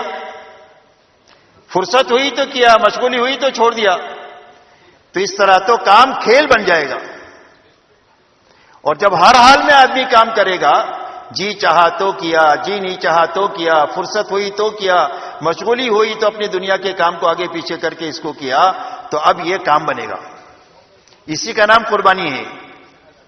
قربانی جو ہے وہ کسی چیز کے چھوڑنے کا یا ملنگ بننے کا نام قربانی نہیں ہے. قربانی اسی کا نام ہے کہ حکم کو پورا کرنے کے لیے، دعوت کے تقاضے کو پورا کرنے کے لیے جی چاہی کو چھوڑنا، اپنی دنیاوی تقاضوں کو تھوڑا سا آگے پیچھے کرنا، بس. چھوڑنا کسی چیز کو نہیں ہے. اس لیے کہ ہم اتنے کمزور ہیں کہ کوئی چیز چھوڑ نہیں سکتے. آپ یہ بتاؤ آپ کیا چھوڑ سکتے ہیں؟ کہ بھئی کھانا چھوڑ سکتے ہیں؟ 24 گھنٹہ کھانا مت کھاؤ تو کیا ہوگا؟ دن میں تارے نظر آئیں گے. 24 گھنٹہ سو مت تو بھی دن میں تارے نظر آئیں گے. تو ہم تو اتنے کمزور ہیں کہ کچھ بھی نہیں چھوڑ سکتے. اللہ کس کو قربانی کا نام دیں گے کہ آپ 8 گھنٹہ سوتے تھے دن میں، آپ رات کو آپ جو ہے وہ 10 بجے سونے کے عادی تھے، لیکن کام کا اتنا تقاضا ہوا کہ آپ 10-12 بجے سوئے، یعنی 2 گھنٹہ آپ نے لیٹ کیا. اللہ کہیں گے میرے لیے قربانی دیا. کسی جگہ تقاضا پیدل چلے ہو گئے پورا ہی نہیں ہو سکتا، سواری نہیں جا سکتی کوئی، تو آپ پیدل چلے، پیدل چلنے کے عادی نہیں. اللہ کہیں گے میرے لیے قربانی دیا. آپ دن میں 12 بجے کھانے کے عادی تھے، کام کے اتنے تقاضے تھے کہ 2 بجے آپ نے کھائے، تو اللہ کہیں گے کہ میرے بندے نے 2 گھنٹہ میرے لیے کھانا لیٹ کیا. اس کو اللہ قربانی کا نام دیں گے. اس کا نام قربانی ہے میرے دوست. تو اس قربانی پر اللہ تعالیٰ آدمی کو ہدایت بھی دیں گے، حلال روزی بھی دیں گے، اور اللہ تعالیٰ عافیت کے حالات بھی پیدا کریں گے کہ جینا بھی آسان ہو جائے گا اور مرنا بھی آسان ہو جائے گا.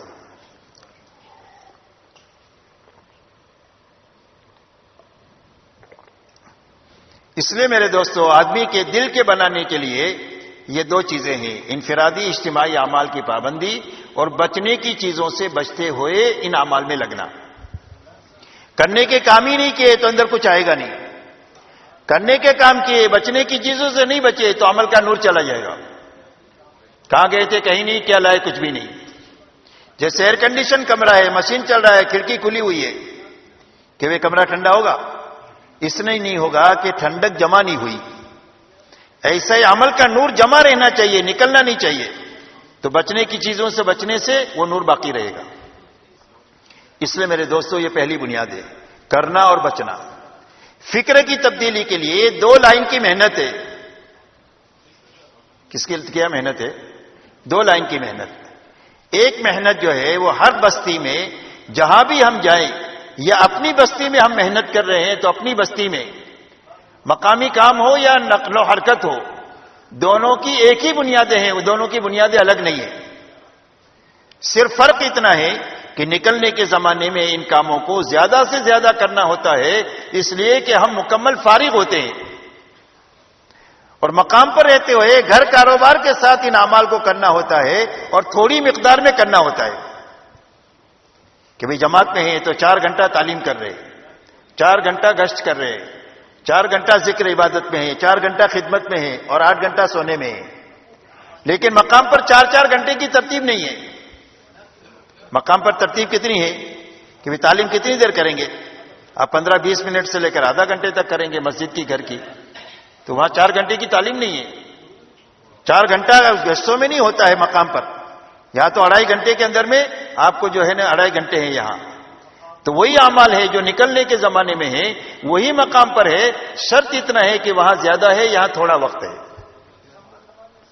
تو محنت کے فکر کی تبدیلی کے لیے 2 لائن کی محنت ہے. ایک تو ہر گھر ہر فرد کی ملاقات کر کے اس کو سب سے پہلے اللہ سمجھانا. ہمارا کام صرف تشکیل نہیں ہے. تشکیل تو 6 نمبر ہے، اس کے پہلے 5 نمبر ہے، اس کے بعد 6 نمبر ہے. تو اس لیے سب سے پہلے ملاقات میں، چاہے نکلنے کے زمانے میں ہو چاہے مقام پر ہو، ہر گھر اور ہر فرد سے مل کر سب سے پہلے موقع محل دیکھ کر اس کو اللہ سمجھانا کہ اللہ کون ہے اور کیسے ہیں. اللہ کی قدرت سمجھانا، اللہ کے خزانے سمجھانا، اللہ کے احسانات سمجھانا کہ اللہ کے کتنے احسانات ہیں. اس لیے کہ لوگ اللہ کو بھول چکے ہیں. تو اللہ کی یاد دلانا کہ اللہ کے تو اتنے احسانات ہیں، اس اللہ کا حق ہے کہ اس کو یاد کر کے جیا جائے. تو پہلے توحید ہے. سارے نبی ان عقائد کے ساتھ بھیجے گئے. توحید ہے، رسالت ہے اور آخرت ہے. ان 3 بنیادوں کے ساتھ سارے نبیوں کی بعثت ہوئی ہے. تو پہلے اللہ سمجھانا، پھر اس کے بعد یہ سمجھانا کہ اتنے بڑے اللہ کو اس کی قدرت اور خزانے کے ساتھ اپنے ساتھ لینے کا راستہ ملک و مال کا نہیں ہے، بلکہ اللہ کے حکموں پر عمل کرنا ہے اور اللہ کی نافرمانی سے بچنا ہے. یہی بنیاد، دوسری کوئی بنیاد نہیں. تو حکموں پر چلنے کا نفع سمجھانا اور بے حکمی کا نقصان سمجھانا. اللہ کے حکموں پر چلنے کا نفع اور بے حکمی کا نقصان سمجھانا. تیسری بنیاد یہ سمجھانا کہ جب اللہ کے حکموں پر عمل کر لیں گے اور اللہ کی نافرمانی سے بچ جائیں گے تو اللہ تعالیٰ آخرت بنا دیں گے جو اصل ہماری زندگی ہے. اب ان کو کھول کھول کر آخرت سمجھانا. آخرت کی نعمتیں کیا ہیں؟ اور آخرت کے عذابات کیا ہے، تاکہ ہر آدمی ہر کام کو اللہ کو راضی کرنے کے لیے اور اپنی آخرت بنانے کے لیے کرے۔ بھئی اگر آپ اٹھنا شروع کرو گے تو پھر مسئلہ ہے میرے لیے، تو تھک گئے ہو تو آپ میرے کو بول دینا، انشاءاللہ اپن بیچ میں دعا پڑھا دیں گے۔ اور اگر آپ چاہو تو گھڑی کو مت دیکھنا، اور آپ تو مجھے ہی دیکھنا۔ جب انشاءاللہ غیر ضروری کوئی بات نہیں کروں گا، انشاءاللہ میں اللہ سے مانگ کے بیٹھا ہوں کہ کوئی غیر ضروری بات آنی نہیں چاہیے اور کوئی ضروری بات رہنا نہیں چاہیے۔ تو کام تو پورا ہوگا جب مجلس ہوگی نا بھائی، کہ گھڑی دیکھو گے۔ اگر گھڑی دیکھنا ہو تو مجھے پہلے کہہ دو تو میں شارٹ کٹ میں مار لوں گا۔ میں والاسر پڑھنا بھی جانتا ہوں اور سورہ بقرہ پڑھنا بھی جانتا ہوں، سمجھے؟ سورہ والاسر پڑھ لوں گا، لیکن مقصود حاصل نہیں ہوگا جماعت کے آنے کا۔ میں چاہتا ہوں کہ اللہ کرے کہ جماعت کی نقل و حرکت ہر جگہ جو ہے کوئی کام کی ایسی مضبوط بنیادیں بنا دے کہ جو یہ ملک پورے عالم کے لیے رہبری کا ذریعہ بنے۔ اللہ نے اتنے وسائل دیے آپ لوگوں کو، اللہ نے آپ کو اندر میں اتنی صلاحیتیں رکھی ہے، اللہ تعالیٰ نے آپ کے لیے اتنے اسباب پیدا کیے ہیں علم و عمل کے لینے کے، تو اس ملک کے اندر میں بڑی استعداد ہے۔ میری خواہش یہ ہے کہ یہ ملک پورے عالم کی رہبری کرے۔ اس کے لیے ضروری ہے کہ کام کی بنیادیں ٹھوس ہونی چاہیے، اور ہمارا ہر کام کرنے والا کام کو اچھی طرح سمجھ کر اچھی طرح کرتے ہوئے آدمی بناتے ہوئے جینا چاہیے اور اس کے لیے مرنا چاہیے، تاکہ جو ہے وہ ہم اپنے پیچھے کام کی مضبوط بنیادیں چھوڑ کر جائے گا۔ بیٹا آپ گھبراؤ مت، میں زیادہ لمبا نہیں کروں گا، ہاں لیکن ضروری بات جو ہے وہ تو کروں گا ہی میں۔ ادھورا کام چھوڑنا میرے بس میں ہی نہیں ہے، معاف کرنا مجھے اس لیے، لیکن گھبراؤ مت، زیادہ لمبا نہیں کروں گا۔ آپ کو سونے کے لیے وقت دوں گا، راحت کے لیے وقت دوں گا انشاءاللہ۔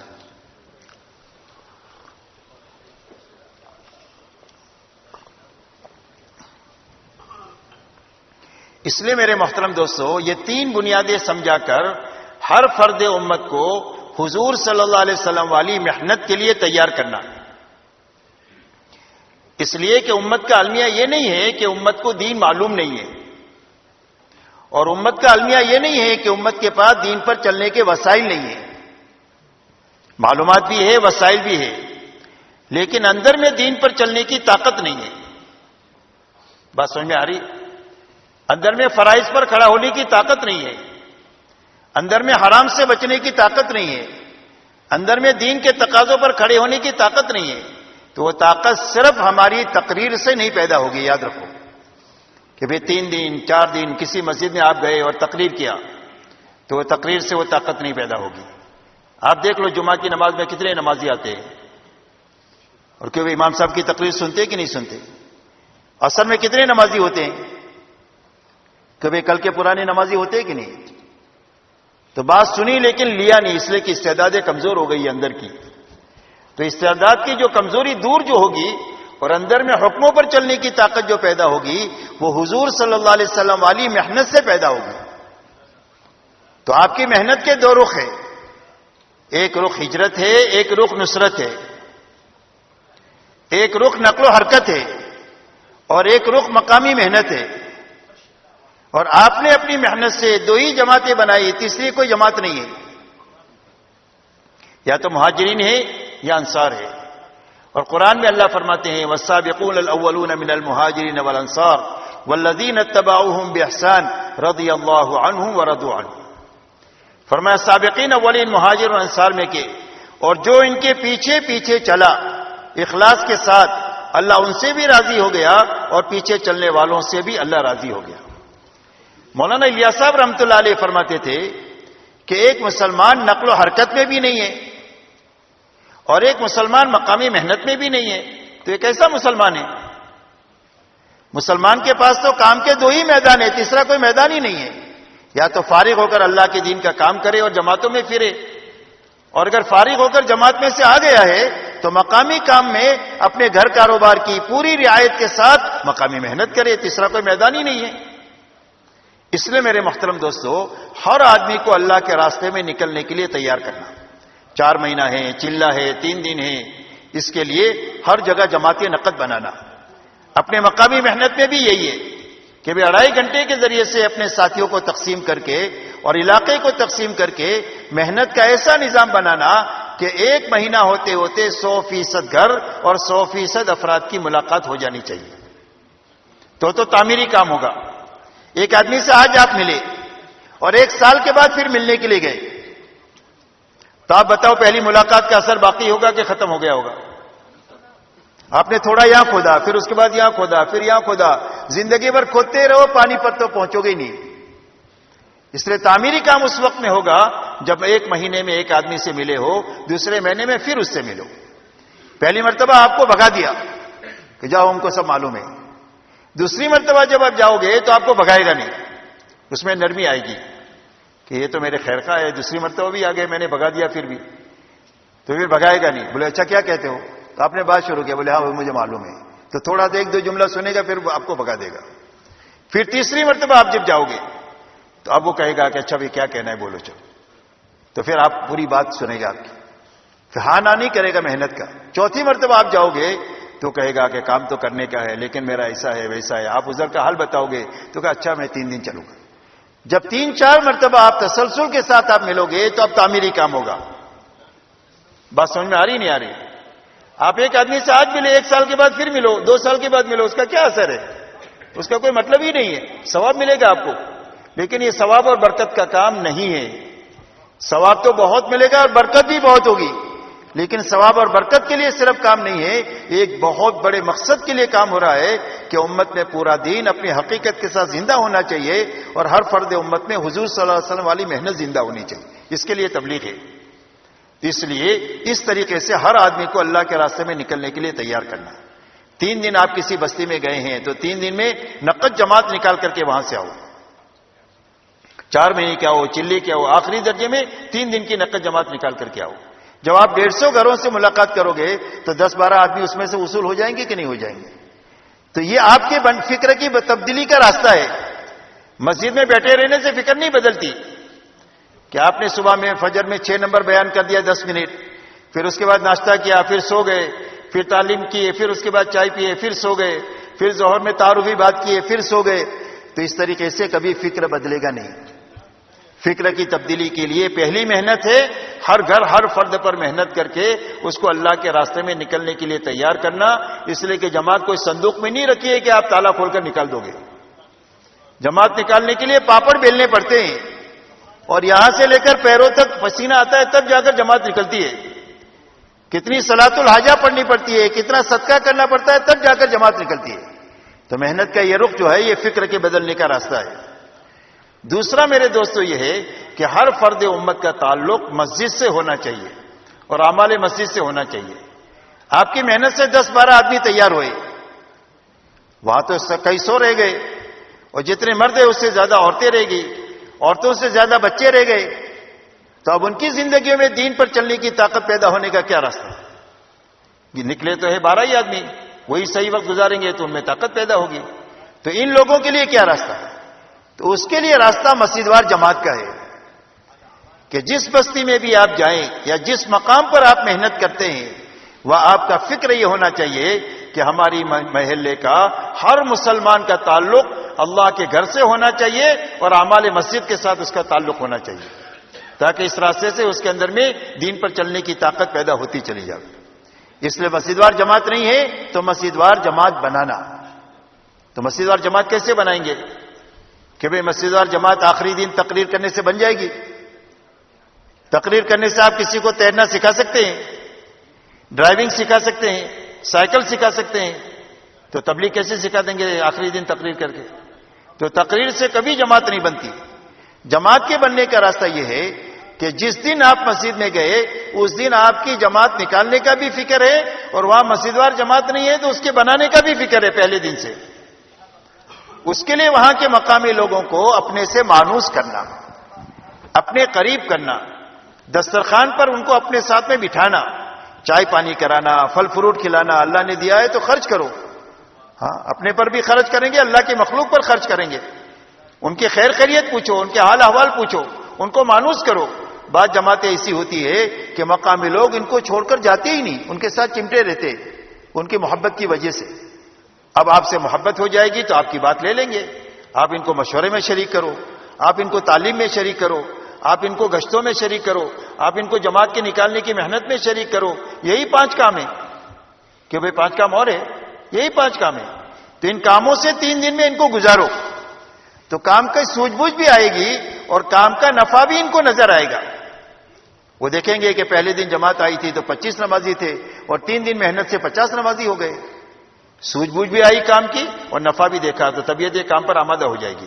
آخری دن ان کی تشکیل کرو کہ بھئی جو کام آپ نے ہمارے ساتھ رہ کر کے سیکھا ہے اس کو کرنے کے لیے کون کون تیار ہے. تو 10-12 آدمی تیار ہو جائیں گے. جو تیار ہو گئے ان کے اعمال کا وقت طے کر دو.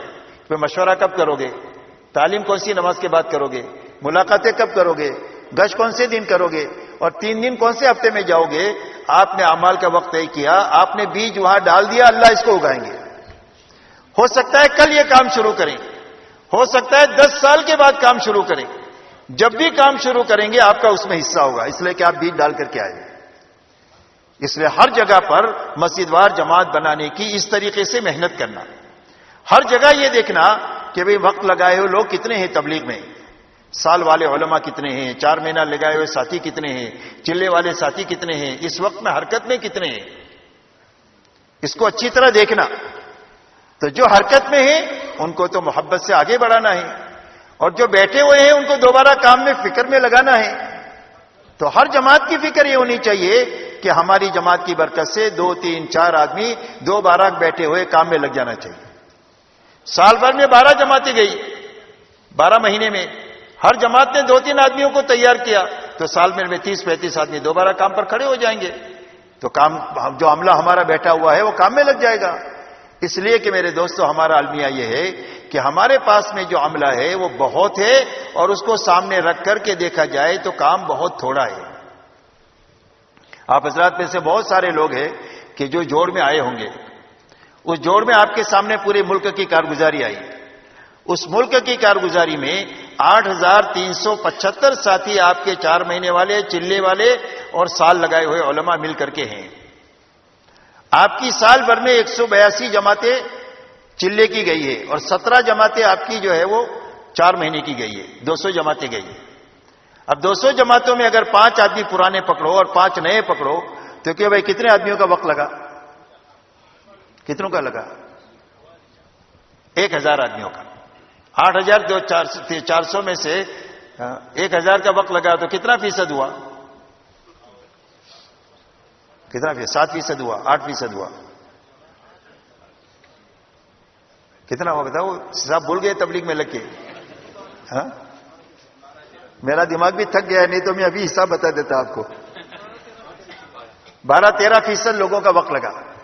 آپ یہ بتاؤ کسی کمپنی میں 10,000 آدمی کام ورکر ہو اور 1,000 آدمی کام کرے اور 7,000 آدمی کام نہ کرے تو کمپنی چلے گی کہ بند ہو جائے گی؟ آپ اس کے بند ہونے کی تاریخ لکھ سکتے کہ نہیں لکھ سکتے؟ اس لیے میرے دوستو ہمارا عملہ یہ ہمارا سرمایہ ہے. ہمارا سرمایہ محفوظ ہونا چاہیے اور نئے لوگ تبلیغ میں آنا چاہیے. یہ کام کی مضبوط شکل ہے. حضور صلی اللہ علیہ وسلم کے زمانے میں جو کام ہوا ہے کہ آپ کی محنت سے جو آیا وہ جمع اور نئے لوگ آتے گئے تو 23 سال میں کام پورا ہو گیا. یہ اسلام ہے اور یہ مسلمان ہے. اس لیے کہ آنا ہی آنا ہے, جانا نہیں ہے. آنا ہی آنا ہے, جانا نہیں ہے. اور ہمارے یہاں آنا ہی آنا نہیں ہے بلکہ آنا ہے اور آنے سے زیادہ جانا ہے. تو کام کی مضبوط شکلیں کیسے بن سکتی ہے؟ آپ کتنے بھی پروگرام بناؤ, کتنے بھی تقریریں کرو, کتنے بھی بزرگوں کو بلاؤ, کبھی بھی کام اپنی جگہ پر کھڑا نہیں ہو سکتا ہے جب تک وقت لگایا ہوا عملہ کام میں لگے نہیں اور نئے لوگ آوے نہیں. کام کے مضبوط ہونے کی ایک ہی شکل ہے کہ وقت لگانے والے لوگ کام پر باقی رہنا چاہیے اور نئے لوگ محنت میں آنا چاہیے تو کام جو ہے وہ بڑھ جائے گا. ٹانکی ہے, ٹانکی میں اوپر میں سے پانی آ رہا ہے اور نیچے سوراخ ہے تو ٹانکی میں پانی جمع ہوگا. اور اگر سوراخ بند ہو جائے تو 100 گرام پانی آئے گا تو جمع ہو جائے گا. آپ کما کر جیب میں ڈال رہے اور جیب پھٹا ہوا ہے. شام کو گھر پر آئے تو جیب میں کچھ بھی نہیں ہے, کہاں اوپر سے ڈالا نیچے چلا گیا. اور اگر آپ کا لیکیج بند ہو گیا تو ایک آدمی 3 دن لگا کر کے آئے گا تو وہ ضائع نہیں ہوگا, وہ کام پہ لگ جائے گا. اس لیے لیکیج بند ہونا چاہیے. اس لیے جہاں بھی جماعتیں جائے وہاں پر بھی اور اپنے مقامی محنت میں بھی ہمارا فکر یہ ہو کہ 100% وقت لگایا ہوا عملہ سالانہ محنت میں 4 مہینہ یا چلے کے اعتبار سے، ماہانہ محنت میں 10 دن 3 دن کے اعتبار سے، اور روزانہ کی محنت میں 8 گھنٹہ 2.5 گھنٹے کے اعتبار سے وہ شریک ہونا چاہیے، اور اس کے ساتھ نیا مجمع آنا چاہیے، چاہے نقل و حرکت میں ہو اور چاہے مقامی محنت میں۔ کہ بھائی بات سمجھ میں آ رہی ہے؟ تو اس یہ محنت کا یہ رخ قائم کرنا ہے۔ ابھی آپ کے یہاں یہ ڈیوز بری میں آپ حضرات جانتے ہو، میرے پاس پرچہ ہے لیکن بک میں پڑا ہوا ہے کہ آپ کے یہاں کی کیا استعداد ہے وہ بھی ہے، اور کتنا ہوا وہ بھی یاد ہے، وہ اس میں سب لکھا ہوا ہے، لیکن میں لانا بھول گیا۔ بہرحال آپ حضرات کو معلوم ہے، تو آپ حضرات اس فکر کو لیں کہ بھی اپنی بستی میں جتنے وقت لگائے ہوئے لوگ ہیں انشاءاللہ ان کو سالانہ، ماہانہ اور یومیہ محنت میں شریک کرتے ہوئے نئے لوگوں کو بھی اس محنت میں شریک کریں گے کہ بھائی اس کے لیے سب لوگ تیار ہو۔ اس لیے کہ تبلیغ میں روز نیا خون چاہیے۔ کیا چاہیے؟ نیا خون چاہیے۔ ایک مسجد میں 10 آدمی ہیں، 20 سال سے ایک دوسرے کی شکل دیکھ رہے ہیں، تو آپ بتاؤ کب تک دیکھیں گے شکل ایک دوسرے کی؟ اچھا، شکل دیکھ کر کے ان کے حوصلے کام کے بڑھیں گے کہ مر جائیں گے؟ مر جائیں گے، یاد بتاؤ۔ لاش ہے جو پھر رہی ہے۔ حوصلہ ان کا اس وقت بنے گا جب نیا عملہ روز آئے گا۔ آج گشتوں میں شریک ہوئے لوگ، آج 2.5 گھنٹے کی محنت میں بڑھے، 3 دن کی جماعتیں بڑھی، چلوں کی جماعتیں بڑھی، 4 مہینے لگ کر کے آدمی بنے، تو نیا مجمع آئے گا تو پرانوں کے کام کے حوصلے بنیں گے اور ان کی ترقی جو ہے وہ شروع ہو جائے گی۔ اس لیے میرے دوستو، ایک تو بیٹھے ہوئے مجمع کو کھڑا کرنا ہے، نکلنے کے زمانے میں بھی اور مقامی محنت میں بھی، اور اسی کے ساتھ میں مسجد وار جماعت میں یہ دیکھنا ہے اگر بنی ہوئی ہے تو یہ نام کی ہے کہ کام کی ہے۔ اس لیے کہ اکثر مسجد وار جماعتیں نام کی ہے، کام کی بہت تھوڑی ہے۔ معاف کر دینا مجھے، پوری دنیا کا یہ حال ہے، پوری دنیا میں کوے کالے ہی کالے ہیں۔ ہاں، اور اس کا نقصان یہ ہے کہ 80% وقت لگایا ہوا عملہ کام پر نہیں ہے۔ کچھ ملک ایسے ہیں کہ جس میں 85-90% وقت لگایا ہوا عملہ کام پر ہے، بہت کم، انگلی پر گن سکتے ہیں ایسے، ورنہ اکثر ملکوں کا حال یہ ہے کہ 80% وقت لگایا ہوا عملہ کام پر نہیں ہے۔ تو یہ صرف مسجد وار جماعت کی کمزوری کی وجہ سے ہے۔ اگر مسجد وار جماعت مضبوط ہو جائے تو یہ فوراً وصول ہو جائے 4-6 مہینے میں، اس لیے کہ ان کو مرکز وصول نہیں کر سکتا آپ کے ملک کا، آپ کے شہر کا، ان کو صرف مسجد وار جماعت ہی وصول کر سکتی ہے۔ اس لیے میرے دوستو، ان لوگوں کو مسجد وار جماعت کو اچھی طرح سمجھ کر جو کمزوری ہے اس کو محبت سے دور کرنا۔ ہمارے یہاں ڈانٹ ڈپٹ نہیں ہے، لان تان نہیں ہے، تشنیع نہیں ہے، پیار سے سمجھانا کہ دیکھو ہماری بستی میں ہم نے محنت کی یہ ترتیب بنائی 2.5 گھنٹے کی، ساتھیوں کو تقسیم کر کے، گھروں کو تقسیم کر کے، تو 2 مہینے میں اتنا کام ہوا۔ ترغیب دو ان کو، آپ بھی اگر کر لو گے تو انشاءاللہ آپ کی کمزوری بھی دور ہو جائے گی۔ اور کمزوری یہ سب سے بڑی بیماری ہے، آدمی کمزور ہو جائے تو سب سے بڑی بیماری ہے، ساری بیماری اس کا بدن قبول کرے گا۔ اور طاقت سب سے بڑی چیز ہے کہ کوئی بھی بیماری آئے گی تو وہ دھکیل دے گا اس کو، کوئی بیماری قبول ہی نہیں کرے گا جسم۔ تو پہلے تو کمزوری دور ہونی چاہیے، جب کمزوری دور ہو جائے گی تو طاقت، تو پھر تو سارے تقاضے پورے ہونے شروع ہو جائیں گے۔ اس لیے میرے دوستو، یہ 2 لائن کی محنت میں نے بنایا فکر کی تبدیلی کے لیے، ایک تو جماعت نقد نکالنے کی محنت کرنا، ایک مسجد وار جماعت بنانے کی محنت کرنا، کمزور ہے تو اس کو مضبوط کرنا، بیٹھے ہوئے لوگوں کو کام پر کھڑا کرنا، یہ ساری مسجد وار جماعت کی محنت میں آ گیا۔ ان 3 بنیادوں کے ساتھ چوتھی بنیاد ہماری محنت کی ہے کہ دن بھر اپنے آپ کو تھکانا اور اپنے ساتھیوں کو تھکانا۔ مولانا الیاس صاحب کا ملفوظ ہے کہ ہمارے کام میں مقصود تعب ہے۔ تعب عربی میں کہتے ہیں تھکنے کو، کہ آدمی اتنا تھکے کہ اللہ کو پیار آ جائے۔ آپ دیکھو بیٹا تھک کر آتا ہے تو ماں باپ کو پیار آ جاتا ہے، شوہر تھک کر آ جائے تو بیوی کو پیار آ جاتا ہے کہ گرم پانی کرو، روٹی گرم کرو، ہاں پیار آ جاتا ہے، تھک کر آیا ہے۔ تو ایسا ہی اللہ کو بھی پیار آ جائے گا جب آپ اللہ کی نسبت پر تھک جائیں گے۔ تو تھکیں گے کب؟ جب کرنے کے کام کریں گے، بچنے کی چیزوں سے بچیں گے، جماعت نکالنے کی محنت کریں گے، مسجد وار جماعت کے بنانے کی بڑھانے کی محنت کریں گے تو تھکیں گے۔ اگر یہ بنیادی نہیں ہے تو تبلیغ کے علاوہ، تبلیغ میں جتنی فرصت ہے اتنی دنیا میں کہیں بھی فرصت نہیں، یاد رکھو، کہیں فرصت نہیں۔ تو ان بنیادوں کو سامنے رکھ کر دن بھر تھکنا اور اپنے ساتھیوں کو تھکانا۔ اور پھر آخری بات یہ ہے کہ رات کو اچھا وقت لے کر کے اللہ کے سامنے کھڑا ہونا۔ صبح صادق سے 1 گھنٹہ پہلے، 1.25 گھنٹہ پہلے جتنی استعداد ہو، کھڑا ہو کر کے اللہ کے سامنے اچھی نماز پڑھنا، صبح کا سہانا وقت ہوتا ہے، اللہ ہوتے اور بندہ ہوتا ہے، اور کوئی ڈسٹربنس نہیں ہوتا، وہ یکسوئی کا وقت ہوتا ہے. اللہ کہتے ہیں کوئی مانگنے والا ہے، کوئی معافی چاہنے والا ہے، کوئی مراد مانگنے والا ہے، اس کی مراد پوری کروں. اس وقت میں ہم اللہ کے سامنے کھڑے ہوئے ہو کہ اللہ ہم ہیں آپ سے سوال کرنے والے. اور اچھی نماز پڑھنا، لمبا قیام کرنا، کئی کئی صورتیں پڑھنا، بڑی بڑی صورتیں یاد کرنا. آج تو ہماری تبلیغ والوں کا حال یہ ہے کہ پہلے چلے میں جو صورتیں یاد کیا تھا 50 سال سے وہی صورتیں چل رہی ہے، کوئی صورت آگے بڑھی نہیں. تو بڑی بڑی صورتوں کو یاد کرنا اور تہجد کے اندر میں پڑھنا. حضور صلی اللہ علیہ وسلم 4-5 پارہ تہجد میں پڑھتے تھے. تو آپ کا کام کرنے والوں کو کیا کرنا چاہیے؟ اگر اتنا نہیں کر سکتے، ہم تو کمزور ہے، تو کم از کم اپنا قیام تھوڑا تو لمبا کرنا چاہیے. اللہ کے سامنے کھڑے ہونے میں تھوڑا لمبا قیام کرنا چاہیے، رکوع لمبا کرنا چاہیے، سجدہ لمبا کرنا چاہیے. اس لیے کہ سجدہ کرنے والا رحمان کے قدموں میں سجدہ کرتا ہے. تو آدمی کا جی نہیں چاہے گا سر اٹھانے کا، اللہ کے قدموں میں پڑا رہنے کو جی چاہے گا. اس دھیان کے ساتھ میں سجدہ کرنا اور اچھی طرح نماز پڑھ کر کے پھر اللہ کے سامنے آہوزاری کرنا. یہ آہوزاری میرے دوستو اللہ کو بہت زیادہ پسند ہے. جو اللہ کے خوف سے روئے وہ آگ کے سمندروں کو بجھا دیں گے اس کے آنسو. اتنا بڑی بات ہے اللہ کے سامنے رونا. اور یہ رونا پوری دنیا کی بے دینی رونے سے ختم ہوگی. رونے سے بڑی کوئی چیز کیمیا نہیں ہے. سب سے بڑا کیمیا جو ہے وہ رونا ہے اللہ کے سامنے. بچہ روتا ہے تو ماں کی چھاتی میں دودھ آتا ہے، بندہ روتا ہے تو اللہ کی رحمت جوش میں آتی ہے. اس لیے اللہ کی رحمت کو متوجہ کرنے کا راستہ اللہ کے سامنے رونا ہے.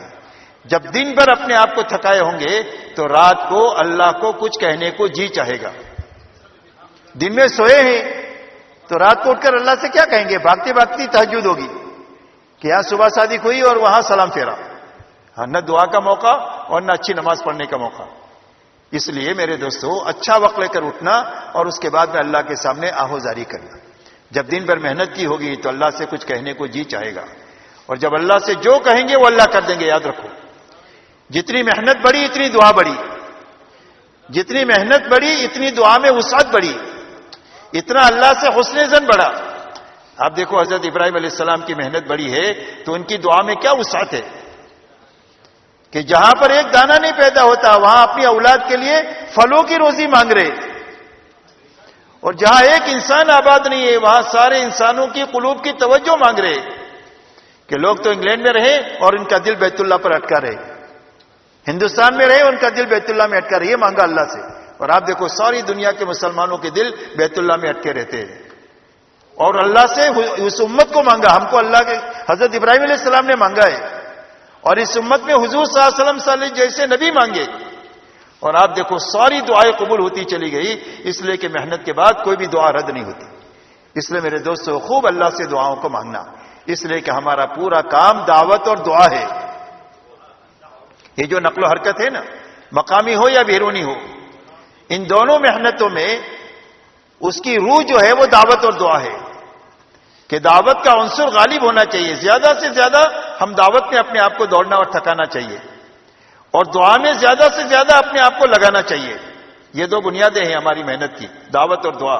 سارے نبی دعوت اور دعا کے ساتھ بھیجے گئے، لیکن دعوت اور دعا جہالت کے ساتھ نہیں، علم کے ساتھ ہونی چاہیے.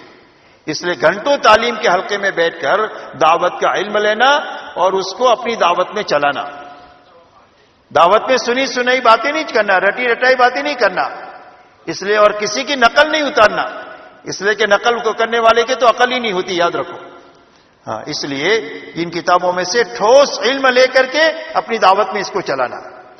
کلمے کی دعوت دیں گے، کلمے کے فضائل سنائیں گے. نماز کی دعوت دیں گے، نماز کے فضائل سنائیں گے.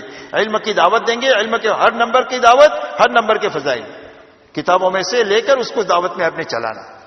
ایسا ہی دعوت اور دعا غفلت کے ساتھ نہیں بلکہ اللہ کی یاد کے ساتھ. ہم کو ہی اللہ یاد نہیں ہے تو مخلوق کو کیا یاد کرائیں گے اللہ؟ کہ بھئی سویا ہوا آدمی سوئے کو جگا سکتا ہے، جاگا ہوا آدمی سوئے کو جگا سکتا ہے. ہم کو اللہ یاد ہو جائیں گے تو ہم اللہ کی مخلوق کو اللہ یاد کرا سکیں گے. اس لیے ذکر کی کثرت کرنا، نوافل کا اہتمام ہے. اس کے علاوہ جو ہے وہ تسبیح ہے، تلاوت ہے، اذکار مسنونہ ہے، دعاؤں کی کثرت ہے. اللہ سے دعائیں کا مانگنا بہت ضروری چیز ہے میرے دوستوں. اللہ والے فرماتے ہیں کہ دعا عبادت بھی ہے اور حاجت بھی ہے، اور اللہ کے دربار میں سب سے زیادہ قابل اکرام چیز بندے کی دعا ہے کہ میرا بندہ مجھ سے مانگ رہا ہے۔ اللہ خوش ہو جاتے ہیں مانگنے والوں سے، نہ مانگنے والوں سے اللہ ناراض ہو جاتے ہیں۔ تو اس لیے دعاؤں کے ذریعے سے اللہ کو یاد کرنا، اسی کے ساتھ اخلاق کے ساتھ اس محنت کو کرنا، بد اخلاقی کے ساتھ نہیں۔ اگر بد اخلاقی ہوگی تو لوگ نئے نئے لوگ آئیں گے اور واپس چلے جائیں گے۔ کیا یہاں چھاؤ کی تلاش میں آئے تھے، یہاں بھی دھوپ ہی دھوپ ہے، یہاں بھی جھگڑے ہی جھگڑے ہیں، یہاں بھی تیری میری ہے، تو چلے جائیں گے واپس۔ اور ہمارے اخلاق دیکھیں گے تو ہمارے سے چمٹے رہیں گے اور موت تک ہمارے ہاتھ پیر بن کے رہیں گے وہ۔ آپ دیکھو حضرت زید ابن حارثہ کو ان کے والد اور ان کے چچا لینے کے لیے آئے ہیں تو وہ جانے کے لیے تیار نہیں ہوئے۔ انہوں نے کہا کہ تم کیا کرتے ہو، غلامی کو ترجیح دیتے ہو آزادی پر؟ فرمایا ایسی غلامی پر تو ہزاروں آزادیوں کو قربان کیا جا سکتا ہے۔ حضور صلی اللہ علیہ وسلم نے اپنے سمیٹ لیا اور فرمایا آج سے زید میرا بیٹا ہے۔ کہ آپ سے جدا ہونے کے لیے تیار نہیں ہے، اپنے ماں باپ کے ساتھ رہنے کے لیے تیار نہیں، آپ کے اخلاق کی وجہ سے۔ تو اخلاق ہوں گے تو اخلاق کے ساتھ تبلیغ، بد اخلاقی کے ساتھ نہیں، اور منمانی کے ساتھ نہیں، قربانی کے ساتھ۔ اس لیے کہ منمانی کی تبلیغ سے آدمی بنے گا ہی نہیں۔ زندگی بھر علم کی خدمت کیا منمانی کے ساتھ، سخاوت کیا منمانی کے ساتھ، تبلیغ کیا یہاں تک کہ شہید ہو گیا منمانی کے ساتھ، تو بنے گا نہیں، جہنم میں جائے گا۔ آدمی جو بنتا ہے وہ قربانی سے بنتا ہے۔ تو قربانی کس کو کہتے ہیں؟ قربانی کہتے ہیں اللہ کے حکم کو پورا کرنے کے لیے اور دعوت کے تقاضے کو پورا کرنے کے لیے اپنی جی چاہی کو چھوڑنا، اپنی دنیاوی تقاضوں کو تھوڑا سا آگے پیچھے کرنا، چھوڑنا کچھ بھی نہیں ہے، آگے پیچھے کرنا، بس اس کو آگے کرنا، اس کو پیچھے کرنا، مؤخر کرنا، اس کا نام قربانی ہے۔ اور اس قربانی پر اللہ روز ہدایت دیں گے۔ کیا دیں گے؟ روز ہدایت میں ترقی ہوگی۔ ہدایت اللہ کے خزانے کی وہ نعمت ہے جس کا کوئی کنارہ نہیں ہے۔ تو روز ہدایت میں ترقی ہوگی، اور جتنی ہدایت میں ترقی ہوگی اتنا دعوت کے تقاضوں میں چلنے کے اندر میں ترقی ہوگی۔ آدمی کو نفع ہوتا ہے تو طبیعت کام پر چلتی ہے کہ نہیں چلتی؟ اور کاروبار میں نفع ہی نہ ہو تو طبیعت بیٹھ جاتی ہے، ورنہ دوپہر کا کھانا شام کو کھاتا ہے۔ نفع ہو رہا ہے، پیسہ آ رہا ہے، تو جب نفع ہوگا ہدایت کا تو روز کام کرنے کا جی چاہے گا، طبیعت تیرے کو چلانا نہیں پڑے گا، طبیعت دوڑے گی، طبیعت ہاتھ پکڑو گے تو رکے گا نہیں جب نفع دیکھے گا تو۔ آج ہماری ترقی رکی ہوئی ہے، اس کے لیے تقاضے ضائع ہو رہے ہیں۔ جس دن ہماری ترقی شروع ہو جائے گی اس دن تقاضا کوئی ضائع نہیں ہو سکتا ہے، بلکہ ایک تقاضے کے لیے 10 آدمی کھڑے ہوں گے کہ ہم پورا کریں گے، ہم پورا کریں گے، ہم پورا کریں گے۔ جو کام کا رخ ہے یہ اللہ تعالیٰ پیدا کر دیں گے۔ اس سے اللہ ایک تو ہدایت کا انعام دیں گے، ایک اللہ حلال روزی دیں گے اپنے خزانے سے۔ اس لیے کہ اللہ کے خزانے سے لینے کا سب سے بڑا دروازہ جو ہے وہ قربانی کا ہے۔ تیسرا انعام اللہ جو دیں گے، الجھنے اور پریشانیوں کو اللہ ختم کر دیں گے، انفرادی اجتماعی، اور اللہ عافیت کے حالات پیدا کر دیں گے جس میں جینا بھی آسان ہو جائے گا اور مرنا بھی آسان ہو جائے گا۔ اور آپ دیکھو 100% صحابہ کو اللہ نے یہ تینوں نعمتیں عطا فرمائی ہے۔ ہدایت کا وہ مقام عطا فرمایا، اللہ نے حلال روزی اتنا دیا کہ صدیوں تک وہ اور ان کے اولاد کھاتی کھلاتی رہی، ختم ہو کر کے نہیں دیا۔ اور اللہ نے عافیت کے حالات ایسے پیدا کر دیے کہ مدینہ منورہ کی طرف کوئی میلی نگاہ سے دیکھ نہیں سکتا، برے ارادے سے ہاتھ لمبا نہیں کر سکتا، برے ارادے سے پیر کے چل نہیں سکتا، ورنہ پیر اس کا ہاتھ کاٹ دیا جائے گا۔ اللہ نے ایسے عافیت کے حالات پیدا کر دیے۔ اللہ نے سارے انعامات رکھے ہیں قربانی کے ساتھ اس محنت کو صحیح طریقے سے کرنے پر۔ اس کے لیے آج کے دن یہ پورا مجمع طے کرے کہ انشاءاللہ جو کچھ کمی کوتاہی ہم سب سے ہوئی اللہ اس کو معاف فرما دے، اور آئندہ اس کام کو انشاءاللہ اسی طریقے سے کریں گے کہ وہ کرنے کے لیے سارا مجمع تیار ہے۔ اب تیار ہے تو اس کے لیے آگے بڑھنے کے لیے کچھ ترتیب بنانی ہے کہ بھئی ایک مرتبہ تو اچھا 4 مہینہ پھر لگا دو، بھلے کتنا بھی 4 مہینے لگائے ہیں اس کو تو اللہ قبول فرمائے۔ اب نیا 4 مہینہ اچھا لگانے کے لیے اپنے آپ کو پیش کرو کہ انشاءاللہ اچھا 4 مہینہ لگاؤں گا، وقت بھی پورا کروں گا، ہر عمل بھی پورا کروں گا، اور بچنے کی چیزوں سے بچتے ہوئے جماعت کے نکالنے کی محنت کے ساتھ، مسجد وار جماعت کے بنانے کے ساتھ، رات کو آنسو بہانے کے ساتھ وقت لگا کر کے میں انشاءاللہ آ کر پوری زندگی صحیح طریقے سے کام میں اپنے آپ کو لگاؤں گا۔ اب بتاؤ ہمت سے اپنے آپ کو کون پیش کرتا ہے؟ بتاؤ کھڑے ہو کر اپنے آپ کو پیش کرو۔ اللہ بہت قبول فرمائے، جان مال میں برکت عطا فرمائے، ساری رکاوٹوں کو اللہ دور فرمائے، اللہ دنیا بھی اچھی بنائے، آخرت بھی اچھی بنائے۔ اور بتاؤ بھائی آصف بھائی ڈاکٹر صاحب آپ لکھنا شروع فرما دیں. جس بھائی کا نام لکھا نہ جائے جب تک کھڑے رہیں مہربانی فرما. مدثر صاحب لکھ رہے ہیں. ٹھیک ہے. ایک ساتھی اور بھی لکھ رہے ہیں. ہاں 2 ساتھی لکھ لو. اپنا نام وقت بتائیں. 4 ماہ کب سے تعین کے ساتھ پیدل جماعت کے بھی تقاضے ہیں بھائی. دور دراز ممالک کے لیے بھی ہر ہفتے خطوط آ رہے ہیں, میسیجز آ رہے ہیں ہمارے پاس. ماں سے بیٹوں مسکرات کی مردوں کی